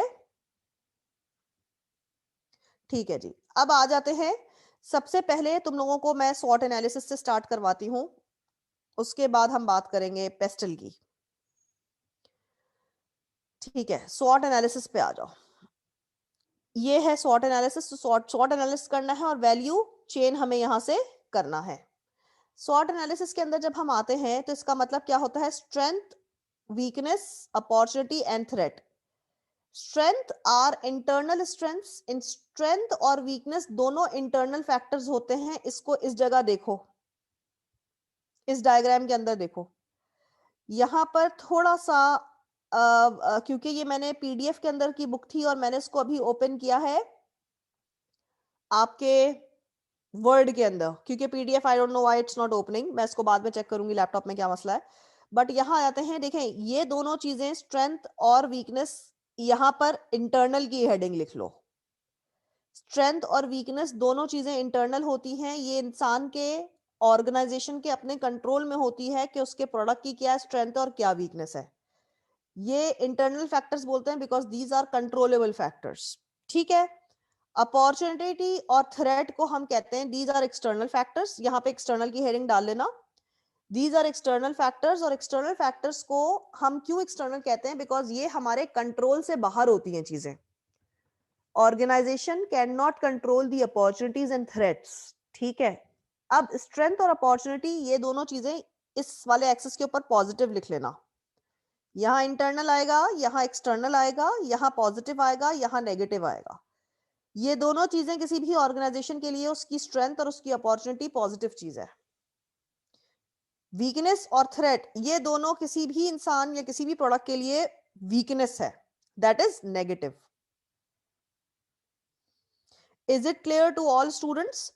अब करना क्या होता है, ये भी मैंने खाली तुम्हें SWOT के मीनिंग बताए हैं, that is strength, weakness, opportunity, threat. अब एनालिसिस ये कब बनता है, व्हेन जब आप अपनी स्ट्रेंथ से अपनी अपॉर्चुनिटी क्रिएट करें। फॉर एग्जाम्पल मेरे प्रोडक्ट की स्ट्रेंथ है गुड कैमरा। अब गुड कैमरे से मैं अपनी अपॉर्चुनिटी कैसे क्रिएट करूंगी, I will actually highlight this feature to all those individuals who are actually crazy about selfies. तो एड के अंदर देखो तुम्हारे मोबाइल के जितने भी स्पेसिफिकेशंस होते हैं वो क्यों मेंशन्ड होते हैं, क्योंकि वो स्ट्रेंथ को मेंशन कर रहे होते हैं in order to create opportunity. जिस कैमरे की लुक अच्छी होती है, स्लिम स्लीक लुक है, तो क्या होता है, स्लिम स्लीक लुक को वो एडवर्टाइज कर रहे होते हैं। People who would want to go for a slimmer और ब्यूटीफुल हैंडसेट, तो वो उसके ऊपर जा रहे होते हैं। डू यू अंडरस्टैंड इट कि वो अपनी स्ट्रेंथ से अपॉर्चुनिटी क्रिएट कर रहे हैं। तो ये एनालिसिस बन जाएगा। अब वीकनेस से तुम थ्रेट को फाइट करो। वीकनेस फॉर एग्जांपल मेरी बैटरी टाइमिंग खराब है, तो अब मेरा कंपैरेटर है वो भी सेम ऑफर कर रहा है और उसकी बैटरी टाइमिंग अच्छी है, तो अब मैं अपनी वीकनेस को एलिमिनेट करके अपने स्ट्रेंथ से लड़ाई कर सकती हूँ, अपने अपने अपने कंपैरेटर से फाइट कर सकती हूँ बाय ओवरकमिंग माय वीकनेस और the weakness of my product. कि मैंने उस मोबाइल का प्रो लॉन्च करा और प्रो के अंदर मैंने उस वीकनेस को ओवरकम कर लिया। That is how I am going to fight my comparator with that pro updated version of my mobile phone. Is the example clear to every student here? Is the example clear to every student here? हाँ, PDF वाले में तुम्हारे पास जो आई है ना, वो PDF मैंने share की है, वो अपडेटेड वाली पीडीएफ शेयर की है, तो तुम्हारे पास होगा। मेरे पास लैपटॉप के ऊपर ये पुरानी वाली बुक है जो कि ग्रीन में, तुम्हारे पास ब्लू में आई होगी, वो नई बीएमबीएस की बुक है, but that's content is the same. तो तुम पीडीएफ के अंदर से देख लो, मुझे प्रॉब्लम नहीं है। मेरे पास यहाँ कंप्यूटर पे पीडीएफ इंस्टॉल्ड नहीं है, तो मुझे वर्ड पे खोलना पड़ रहा है। ठीक है फवाद, और बाकी बच्चों से मेरा सवाल है कि सबको क्लियर हो गया है? Is there any confusion? सबका कॉन्सेप्ट क्लियर हो गया है स्वॉट का?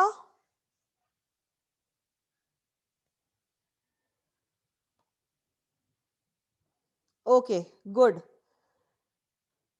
अब हम आगे बढ़ रहे हैं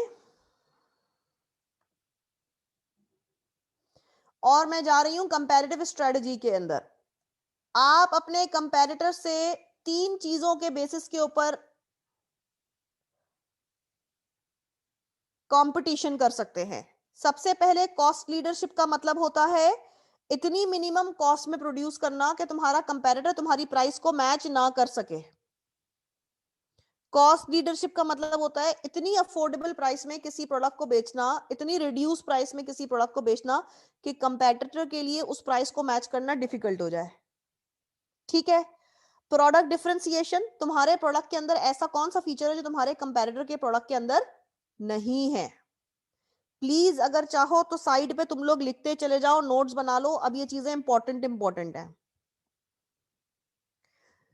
Whenever you are having competition with your comparator, comparative strategy की heading डालो, and there are 3 ways you can have competition with your comparator, that is cost leadership, producing goods at a much affordable price which the comparator actually cannot afford to do, product differentiation का मतलब है कि तुम्हारे product में what is there in your product which is actually missing in the comparator's product,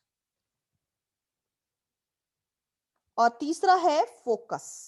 focus का मतलब होता है किस सेगमेंट को, किस मार्केट सेगमेंट को तुम प्रोडक्ट बेचने जा रहे हो, किस मार्केट सेगमेंट को तुम प्रोडक्ट बेचने जा रहे हो। अब आप लोगों के पास बुक पीडीएफ वर्जन के अंदर है. Be with me, I am reading these lines. Cost leadership, product differentiation and focus. Are you all with me?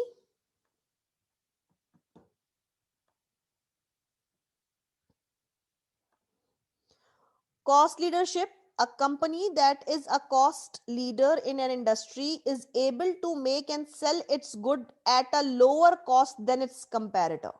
At a lower cost than its competitor. This means that if it sells the same price as its competitors, it will make higher profit. इसका मतलब है कि वो अपने comparator से भी नीची price में जाके बेच रहा है, और अगर वो अपने कंपैरेटर की प्राइस में बेचेगा तो वो ज्यादा प्रॉफिट मार्जिन को बढ़ा रहा है. दैट मीन्स के वो प्रोडक्ट को बहुत कम प्राइस के अंदर प्रोड्यूस कर रहा है. It could sell at a lower price than its competitor and increase the market share. अपना मार्केट शेयर बढ़ाने के लिए वो अपने कंपेटिटर से कम प्राइस के अंदर वही प्रोडक्ट जाके बेच रहा है. तुम लोगों ने ये देखा होगा ईद में, रमजान के आखिरी अशरे में जो आखिरी रातें होती हैं और अचानक से ईद अनाउंस हो जाती है, चांद निकल आया है, तो कोक या पेप्सी में से कोई एक अपनी प्राइस को कम करता है ताकि उसका ज्यादा से ज्यादा प्रोडक्ट बिक जाए. फौरन दूसरा भी उसकी प्राइस स्ट्रेटजी को कॉपी करता है और वो भी अपनी प्राइस को रिड्यूस कर लेता है. Is it clear? Is it clear to every student here? मैं इसकी एक एग्जांपल तुम्हें और देती हूं. आपके घर के अंदर चाय की पत्ती आती होगी, फैमिली मिक्सचर, जो कि आपका 950 का वैल्यू पैक होता है, उसकी प्राइस के अंदर 920 से अभी वो 850 का हुआ है. क्यों 850 का हुआ है उसकी वजह बताती हूं. क्योंकि ब्रुक बॉन्ड ने अपना एक 2 kg का चाय की पत्ती का 1550 के अंदर पैकेट इंट्रोड्यूस कर दिया है. तो जब कॉस्ट लीडरशिप की एक्टिविटी ब्रुक बॉन्ड ने की तो टपाल फैमिली मिक्सचर को भी अपने 50 रुपए कम करने पड़े, चाहते हुए या ना चाहते हुए, in order to stay there in the market, ताकि जो भी कंज्यूमर टपाल का है वो ब्रुक बॉन्ड के ऊपर स्विच ना करे. Is it clear to all students? Good. अब हम बात कर रहे हैं product differentiation. A firm might compete by trying to give its product features that its competitors product do not have. कोई ऐसा फीचर लेके आ जाओ जो कि कंपेटिटर के प्रोडक्ट के अंदर ना हो.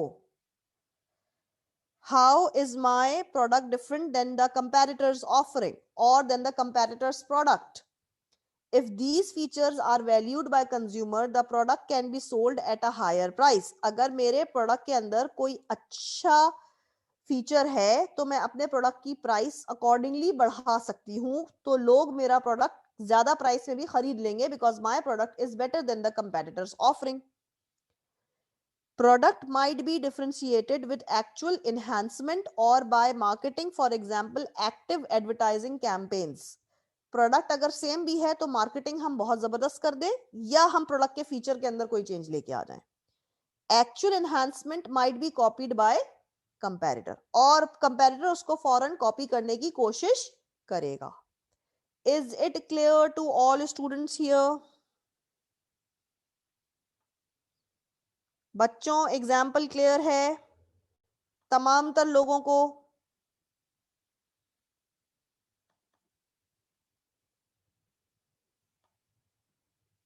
गुड.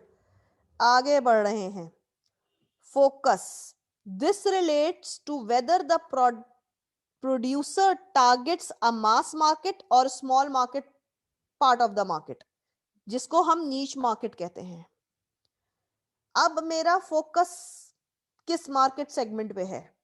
मैं मास मार्केट यानी बड़ी मार्केट को केटर करने जा रही हूं या मैं एक बहुत छोटी मार्केट को केटर करने जा रही हूं? फॉर एग्जाम्पल आईफोन का यूजर बहुत कम है, स्मॉल मार्केट. रोलेक्स का यूजर बहुत कम है, स्मॉल मार्केट. बीएमडब्ल्यू का यूजर बहुत कम है, small market, because this market is actually captured by the elite people and उनका ratio normal middle class families के मुकाबले में बहुत छोटा है. The Ford motor company sells to the mass market,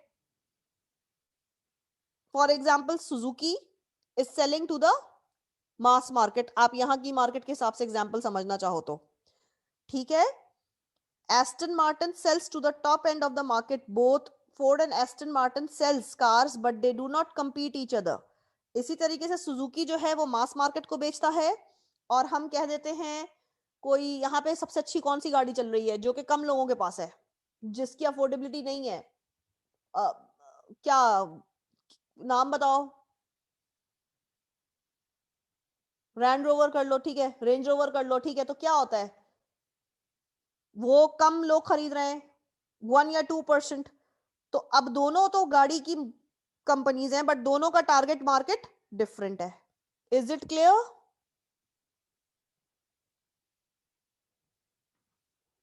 कोई कंफ्यूजन यहां पे किसी भी स्टूडेंट को है तो भाई पूछ लो। कंपैरेटिव स्ट्रेटजी के अंदर 3 पॉइंट्स होते हैं, cost leadership, product differentiation and focus. ये तीनों पॉइंट्स सबको क्लियर हैं या नहीं? और तुम लोग क्या क्लास लेते लेते सो गए हो सबके सब? जवाब क्यों नहीं आ रहा है? बेचारा नूर खान ही जागा हुआ है, बाकी सारे सो रहे हैं। अब सब जागेंगे, ठीक है जी। तो ये 3 पॉइंट्स क्लियर हैं, स्वॉट एनालिसिस क्लियर है। Now I am moving on to the third heading of the topic, जिसको हम कह रहे हैं एडिंग वैल्यू, क्योंकि अभी मैंने तुम्हें वैल्यू पढ़ाया ही इसीलिए, ये समझाने के लिए। अब देखो जरा, जब कॉन्सेप्ट आता है वैल्यू चेन एनालिसिस का, तो there are 2 value chain analysis, one is primary value chain analysis and the second one is secondary value chain analysis. Primary value chain analysis में inbound logistic, operation, outbound logistic, marketing and sales और service, ये एक chain बना हुआ है, और हर intermediatory अपना वैल्यू इस सर्विस के अंदर ऐड कर रहा है। इनबाउंड लॉजिस्टिक क्या चीज है? These are the activities concerned with receiving and handling purchase material and components and storing them until needed. ये आपके रॉ मटेरियल की इन्वेंट्री मेंटेन कर रहा है, रॉ मटेरियल की इन्वेंट्री मेंटेन कर रहा है, ठीक है। यहां पे लिखा हुआ भी है, such material handling, transport from supplier, inventory management and inventory control. This is actually maintaining the inventory of the raw material. अब रॉ मटेरियल हमने बाय करके रख लिया है, और जब तक वो इस्तेमाल नहीं होगा हमारे पास वो गोदाउन के अंदर पड़ा रहेगा। Is it clear? फिर रॉ मटेरियल जब रिक्वायर्ड होगा तो उसको हम ऑपरेशन के अंदर अकॉर्डिंगली डालेंगे, जितना रॉ मटेरियल रिक्वायर्ड होगा उतना रॉ मटेरियल हम डालेंगे। इसके अंदर मैं रीड कर रही हूं, please be with me. These are the activities concerned with the converting purchased material into items that the customer will buy. यानी अब हम इसको प्रोसेस के अंदर डाल रहे हैं, इनपुट प्रोसेस आउटपुट हो रहा है, और उसको हमने हेडिंग का नाम दे दिया है operations. Is it clear to every student here? Is it clear to every student here कि अब हम ऑपरेशंस पे आ गए हैं, इनपुट प्रोसेस आउटपुट। अब हम रॉ मटेरियल डाल रहे हैं, उसको प्रोसीजर के थ्रू गुजार रहे हैं और डिजायर्ड आउटपुट प्रोड्यूस कर रहे हैं, जो कि फाइनल कस्टमर के लिए प्रोड्यूस किया जा रहा है। Is it clear?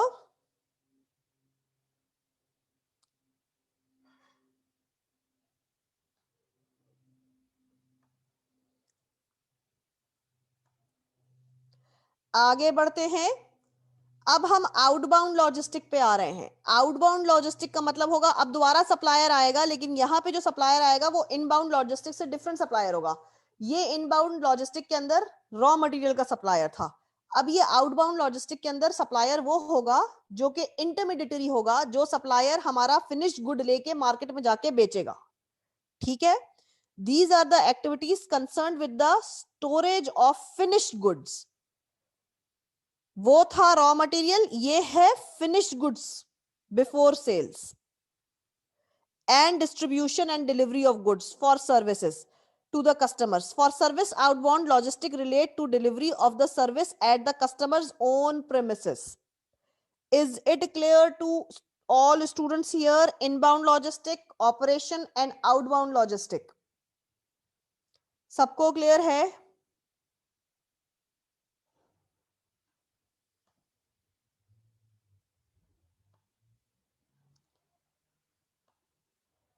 Marketing and sales. Marketing and sales के अंदर 4Ps का कॉन्सेप्ट आता है। 4Ps क्या होता है? Product, place, price, promotion.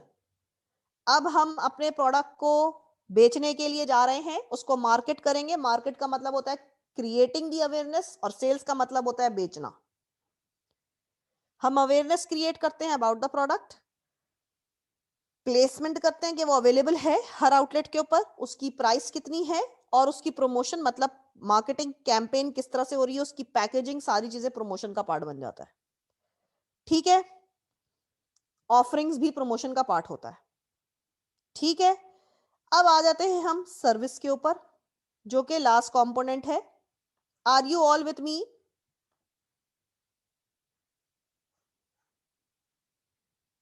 आप लोग सब हैं यहां तक मेरे साथ, या सब सो गए हैं?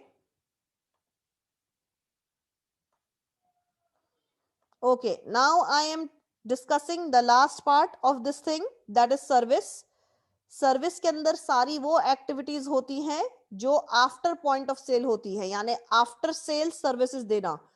डॉलेंस का प्रोडक्ट हम सब खरीद रहे होते हैं, और हम सब इसलिए खरीदते हैं, वो प्रोडक्ट के अंदर इतना अच्छा प्रोडक्ट नहीं है, कोई बहुत बड़ा ब्रांड नहीं है डॉलेंस, एक नॉर्मल क्वालिटी का प्रोडक्ट मिल रहा है, लेकिन हम उसे क्यों खरीदते हैं? क्योंकि हमें आफ्टर सेल सर्विस घर पे बैठे बैठे मिल जाती है। कॉल सेंटर पे कॉल करते हैं और हमें कस्टमर सर्विसेज घर के ऊपर, अपने प्रीमिसेस के ऊपर बैठे बैठे मिल जाती हैं। Is it clear to all students here? सबको क्लियर है बेटा? ये हमने पढ़ा है प्राइमरी वैल्यू चेन। ये हमने पढ़ा है प्राइमरी वैल्यू चेन। ठीक है, अब मैं जा रही हूं सेकेंडरी वैल्यू चेन के ऊपर। सेकेंडरी वैल्यू चेन की भी आप यहां पर डायग्राम देख लीजिए, आपके सामने मौजूद होगी। लो भाई, सेकेंडरी वैल्यू चेन की डायग्राम किधर चली गई? पीडीएफ के अंदर शायद हो, यहां से गायब हुई हुई है। सेकेंडरी वैल्यू चेन के अंदर अब आप यहां पे देखें, ये प्राइमरी वैल्यू चेन की एक्टिविटी से थोड़ा डिफरेंट है। यहां पर चीजें और नाम आपको थोड़ा डिफरेंट नजर आएंगे। इन्होंने बोला परचेजिंग। परचेजिंग किस चीज का? रिसोर्सेस की परचेजिंग। रिसोर्सेस की परचेजिंग के अंदर आपका मटेरियल, प्लांट, इक्विपमेंट, एसेट, ये सारी चीजें आ गई। Material, plant, equipment. Purchasing of what? Of course the resources. Resources मतलब रॉ मटेरियल एंड मशीनरी, यानी इनपुट और प्रोसेस, दोनों की चीजों को हम बोलते हैं परचेजिंग। इज इट क्लियर बच्चों? तुम्हें ये सब कुछ क्लियर है यहां तक? गुड। टेक्नोलॉजी डेवलपमेंट, मशीनरी के अंदर टेक्नोलॉजी भी आ जाएगी। इसके अंदर एग्जाम्पल दिया हुआ है, these are activities related to any development in the technological system of the entity such as product design. Product का डिजाइन बदल दिया। तुम लोगों ने लक्स के अंदर देखा होगा, अब कितना ज्यादा अच्छा सा वो खूबसूरत सा इनग्रेव हुआ होता है, वो साबुन के ऊपर कुछ फूल पत्ते बने हुए होते हैं। रिसर्च एंड डेवलपमेंट ने, डिपार्टमेंट ने ये बताया लक्स वालों को कि भाई लोगों को डिफरेंट कलर के कलर्स और खुशबुएं पसंद है, और थोड़ा सा अगर डिजाइनिंग हो जाए तो क्या ही बात है। तो आप ये देखें कि लक्स ने ऐसी टेक्नोलॉजी इक्विप करी कि वो सोप के ऊपर डिजाइन भी अवेलेबल है, शेप भी डिफरेंट किया, कलर भी डिफरेंट किया, चेंज किया, और फ्रेग्रेंस भी चेंज की। Is it clear? ठीक है, and that was only possible through technologically development. ठीक है, इसको हम टेक्नोलॉजिकल डेवलपमेंट कहते हैं। ह्यूमन रिसोर्स मैनेजमेंट, अब कितने लोग काम पे रिक्वायर्ड हैं, उन लोगों को हायरिंग करना, उनकी रिक्रूटिंग करना, उनको ट्रेन करना, उनको रिवॉर्ड देना, ऑर्गेनाइजेशन के अंदर ये काम है। ये क्या है? Secondary value chain. अब आ जाओ कॉर्पोरेट इंफ्रास्ट्रक्चर। ऑर्गेनाइजेशन के अंदर एक पूरा हिरार्की होता है, उस हिरार्की को हम ऑर्गेनोग्राम बोलते हैं। ऑर्गेनोग्राम का मतलब होता है स्ट्रक्चर, कौन किसको रिपोर्ट कर रहा है, किसके अंडर कितने लोग काम कर रहे हैं, ये सारी चीजें किसी भी कॉर्पोरेट का इंफ्रास्ट्रक्चर होता है। कि कोई भी सिस्टम कैसे मैनेज हो रहा है। Finance management, quality management, information, IT का डिपार्टमेंट, तमाम तर ये डिपार्टमेंट्स होंगे, ये सारे डिपार्टमेंट मिलके एक कंपनी का इंफ्रास्ट्रक्चर क्रिएट कर रहे हैं। यहां तक किसी स्टूडेंट को कोई भी सवाल है तो मुझसे पूछ लो। If you have any question, please ask me now.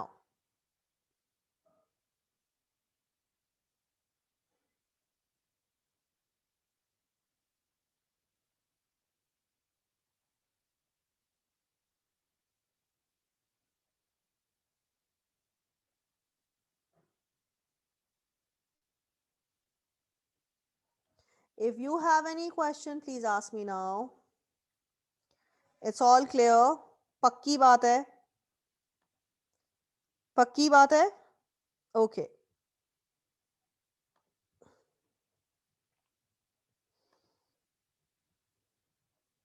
अच्छा, porter 5 forces model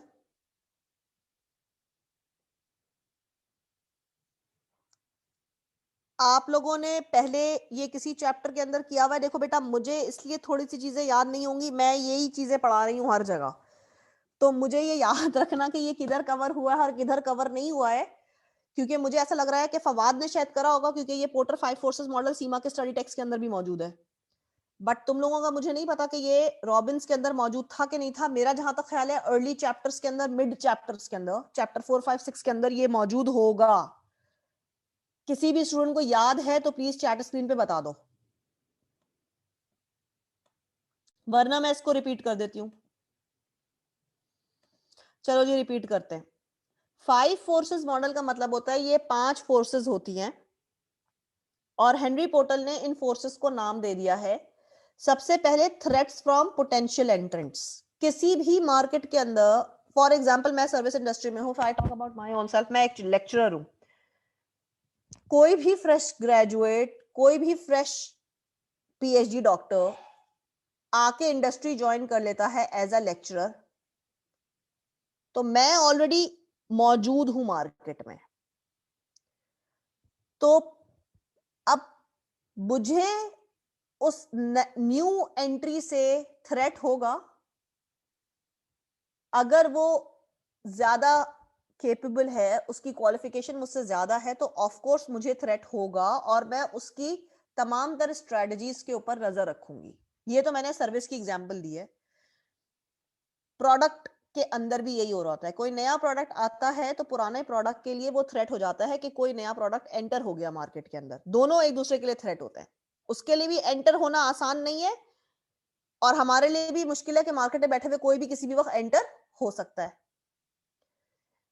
customer bargaining power. अब कस्टमर के पास पावर चली गई है बार्गेन करने की कि वो तुम्हारा प्रोडक्ट क्यों खरीदे, तो हर कोई कॉस्ट लीडरशिप करना चाहेगा, कम से कम प्राइस के अंदर अपना प्रोडक्ट बेचना चाहेगा in order to capture a bigger share, market share. Threats from substitute. अगर मैंने अपनी सप्लाई को डिमांड के अकॉर्डिंगली प्रोड्यूस नहीं किया तो कस्टमर सब्स्टिट्यूट पे चले जाएंगे। डिमांड ज्यादा है, सप्लाई कम है, कस्टमर सब्स्टिट्यूट के ऊपर इजीली मूव कर जाएगा। अब सप्लायर की बार्गेनिंग पावर के नया प्रोडक्ट आ गया है, वो मुझसे इस रेट के ऊपर चीजें खरीद रहा है, तो आप भी मेरा इंटरेस्ट रेट बढ़ा दो। This is how we are actually dealing with the comparative rivalry. Rivalry का मतलब है मार्केट के अंदर कंपटीशन होता है और हमें हर वक्त कंपटीशन के अंदर इन्वॉल्व रहना पड़ता है as a product manufacturing industry और एज अ सर्विस इंडस्ट्री। दोनों के अंदर राइवलरी ऑफ कंपटीशन हर वक्त अवेलेबल है। कोई कंफ्यूजन यहां तक किसी स्टूडेंट को? किसी भी स्टूडेंट को यहां तक कोई भी कंफ्यूजन है तो मुझसे पूछ लो।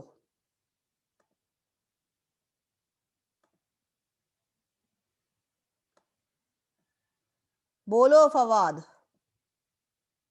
मैम लिख के खामोश ना हुआ करो। सप्लायर्स बार्गेनिंग पावर एक्सप्लेन कर दे। सप्लायर क्या कहेगा? वो कहेगा कि ये जो नई कंपनी आई है ना, ये तो इन्होंने तो मुझे अभी 7% प्रॉफिट मार्जिन दिया हुआ है, आप तो अभी तक मुझसे 4% पे मुझसे चीजें खरीद रहे हैं, तो मेरा रेट बढ़ाएं।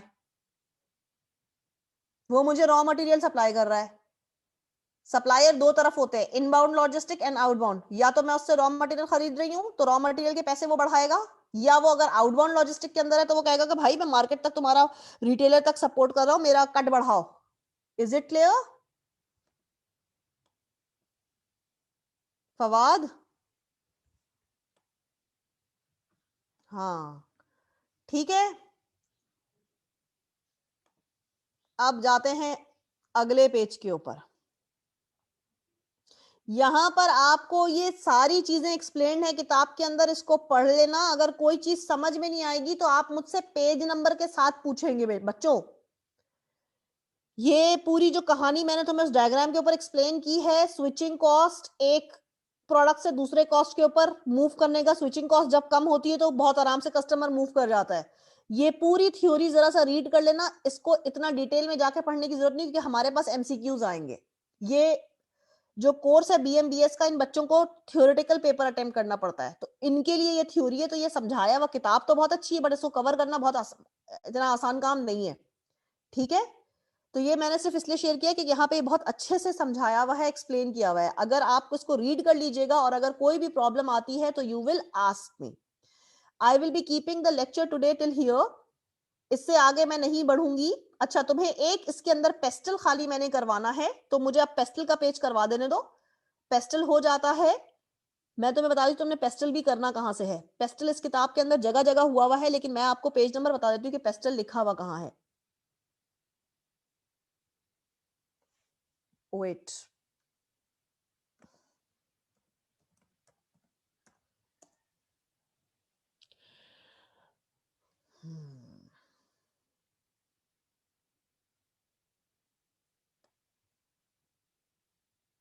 अच्छा ये पेस्टल तो यहां आ गया है, और पेस्ट अगर मैं देखूं, रुक जाओ,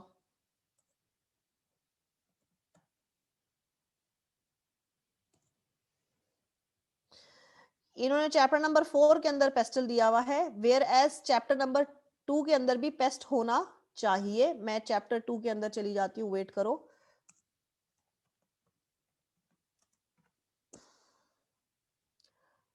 ठीक है, वेट, ये अभी तुम्हें मैंने करा दिया है। अब पेस्ट के अंदर मैं पेस्ट यहीं से जाके तुम्हें ढूंढ के निकाल के देती हूँ कि ये हो क्या रहा है। प्राइसिंग फैक्टर्स हो गए, वेट, इसलिए क्योंकि बेटा ये वाली बुक के अंदर से ना आपको मैं पेज नंबर बता देती हूँ पेस्टल कहाँ से करना है, so that it will be very easy for you. क्योंकि आपके पास इतना इकोनॉमिक्स इन्वॉल्व नहीं है, इसके अंदर बहुत सारी डिटेल के अंदर चीजें मौजूद है। ये चैप्टर नंबर 2 स्टार्ट हो रहा है बेसिकली यहाँ से, ठीक है ना। यस, ये 2 स्टार्ट हुआ है, तो हमें इसके अंदर बहुत ज्यादा डिटेल के अंदर नहीं जाना है, मुझे सिर्फ टेस्ट आपको करवाना है।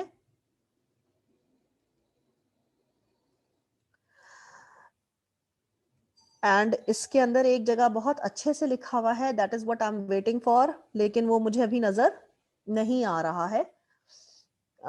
चले ठीक है, कोई मसला नहीं है, मैं इसको निकाल लेती हूँ बुक को। मैं हार्ड कॉपी भी अपने पास सामने रख लूंगी कल से इंशाल्लाह ताला, तो ये हो जाएगा। बट आप को जो जो मैं पेजेस बता रही हूँ ना बेटा, खाली वही पेजेस करने हैं, ज्यादा डिटेल में डेप्थ में इस बुक के अंदर जाने की जरूरत नहीं है। आप रॉबिन्स कर रहे हैं, that is more than enough. Robins के अंदर से कुछ चीजें आपके कोर्स आउटलाइन से मिसिंग थी, तो जो मैंने आपको ये बुक शेयर की है कि यहां से वो चीजें हम कर लेंगे, ठीक है। तो मैं इंशाल्लाह ताला पेस्टल आपको करवाती हूँ। आज सॉर्ट हो गया है, आपका वैल्यू चेंज सेकेंडरी प्राइमरी दोनों हो गया, और आपका लीडर कंपैरेटिव स्ट्रेटजी हो गया है, और पोर्टर 5 मॉडल हो गया है। 4-5 टॉपिक आज आपने इस बुक से कर लिए, पेस्टल इंशाल्लाह हम कल करते हैं, ठीक है। एनी क्वेश्चन सो फार? पेस्टल मैं कल ढूंढ लूंगी। I am closing the book, slide share बंद कर रही हूं। कोई सवाल है तो मुझसे कर लो।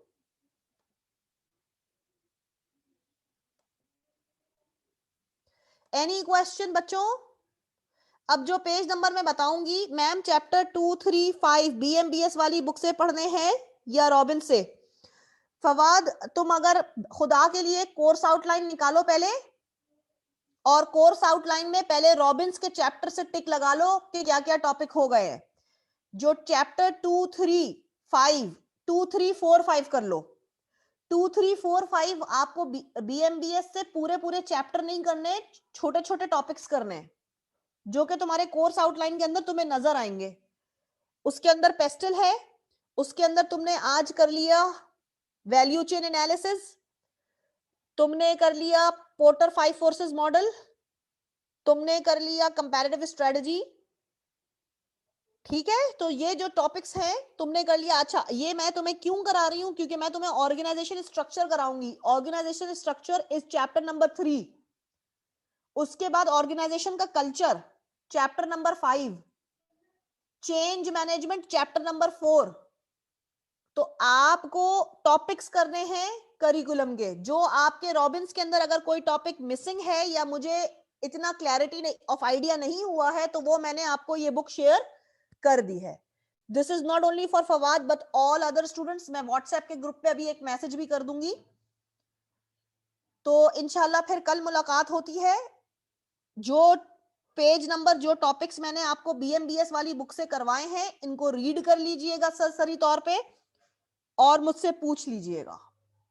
कोई कंफ्यूजन, हमारा कोर्स तकरीबन 80% हो गया है, 20 to 30% रहता है, वो इंशाल्लाह ताला हम कवर कर लेंगे। जो बच्चे दिसंबर के अटेम्प्ट में पेपर देना चाह रहे हैं वो बराए मेहरबानी बड़े आराम से पेपर दे सकते हैं। That would be all for today. See you all tomorrow इंशाल्लाह। अल्लाह हाफिज।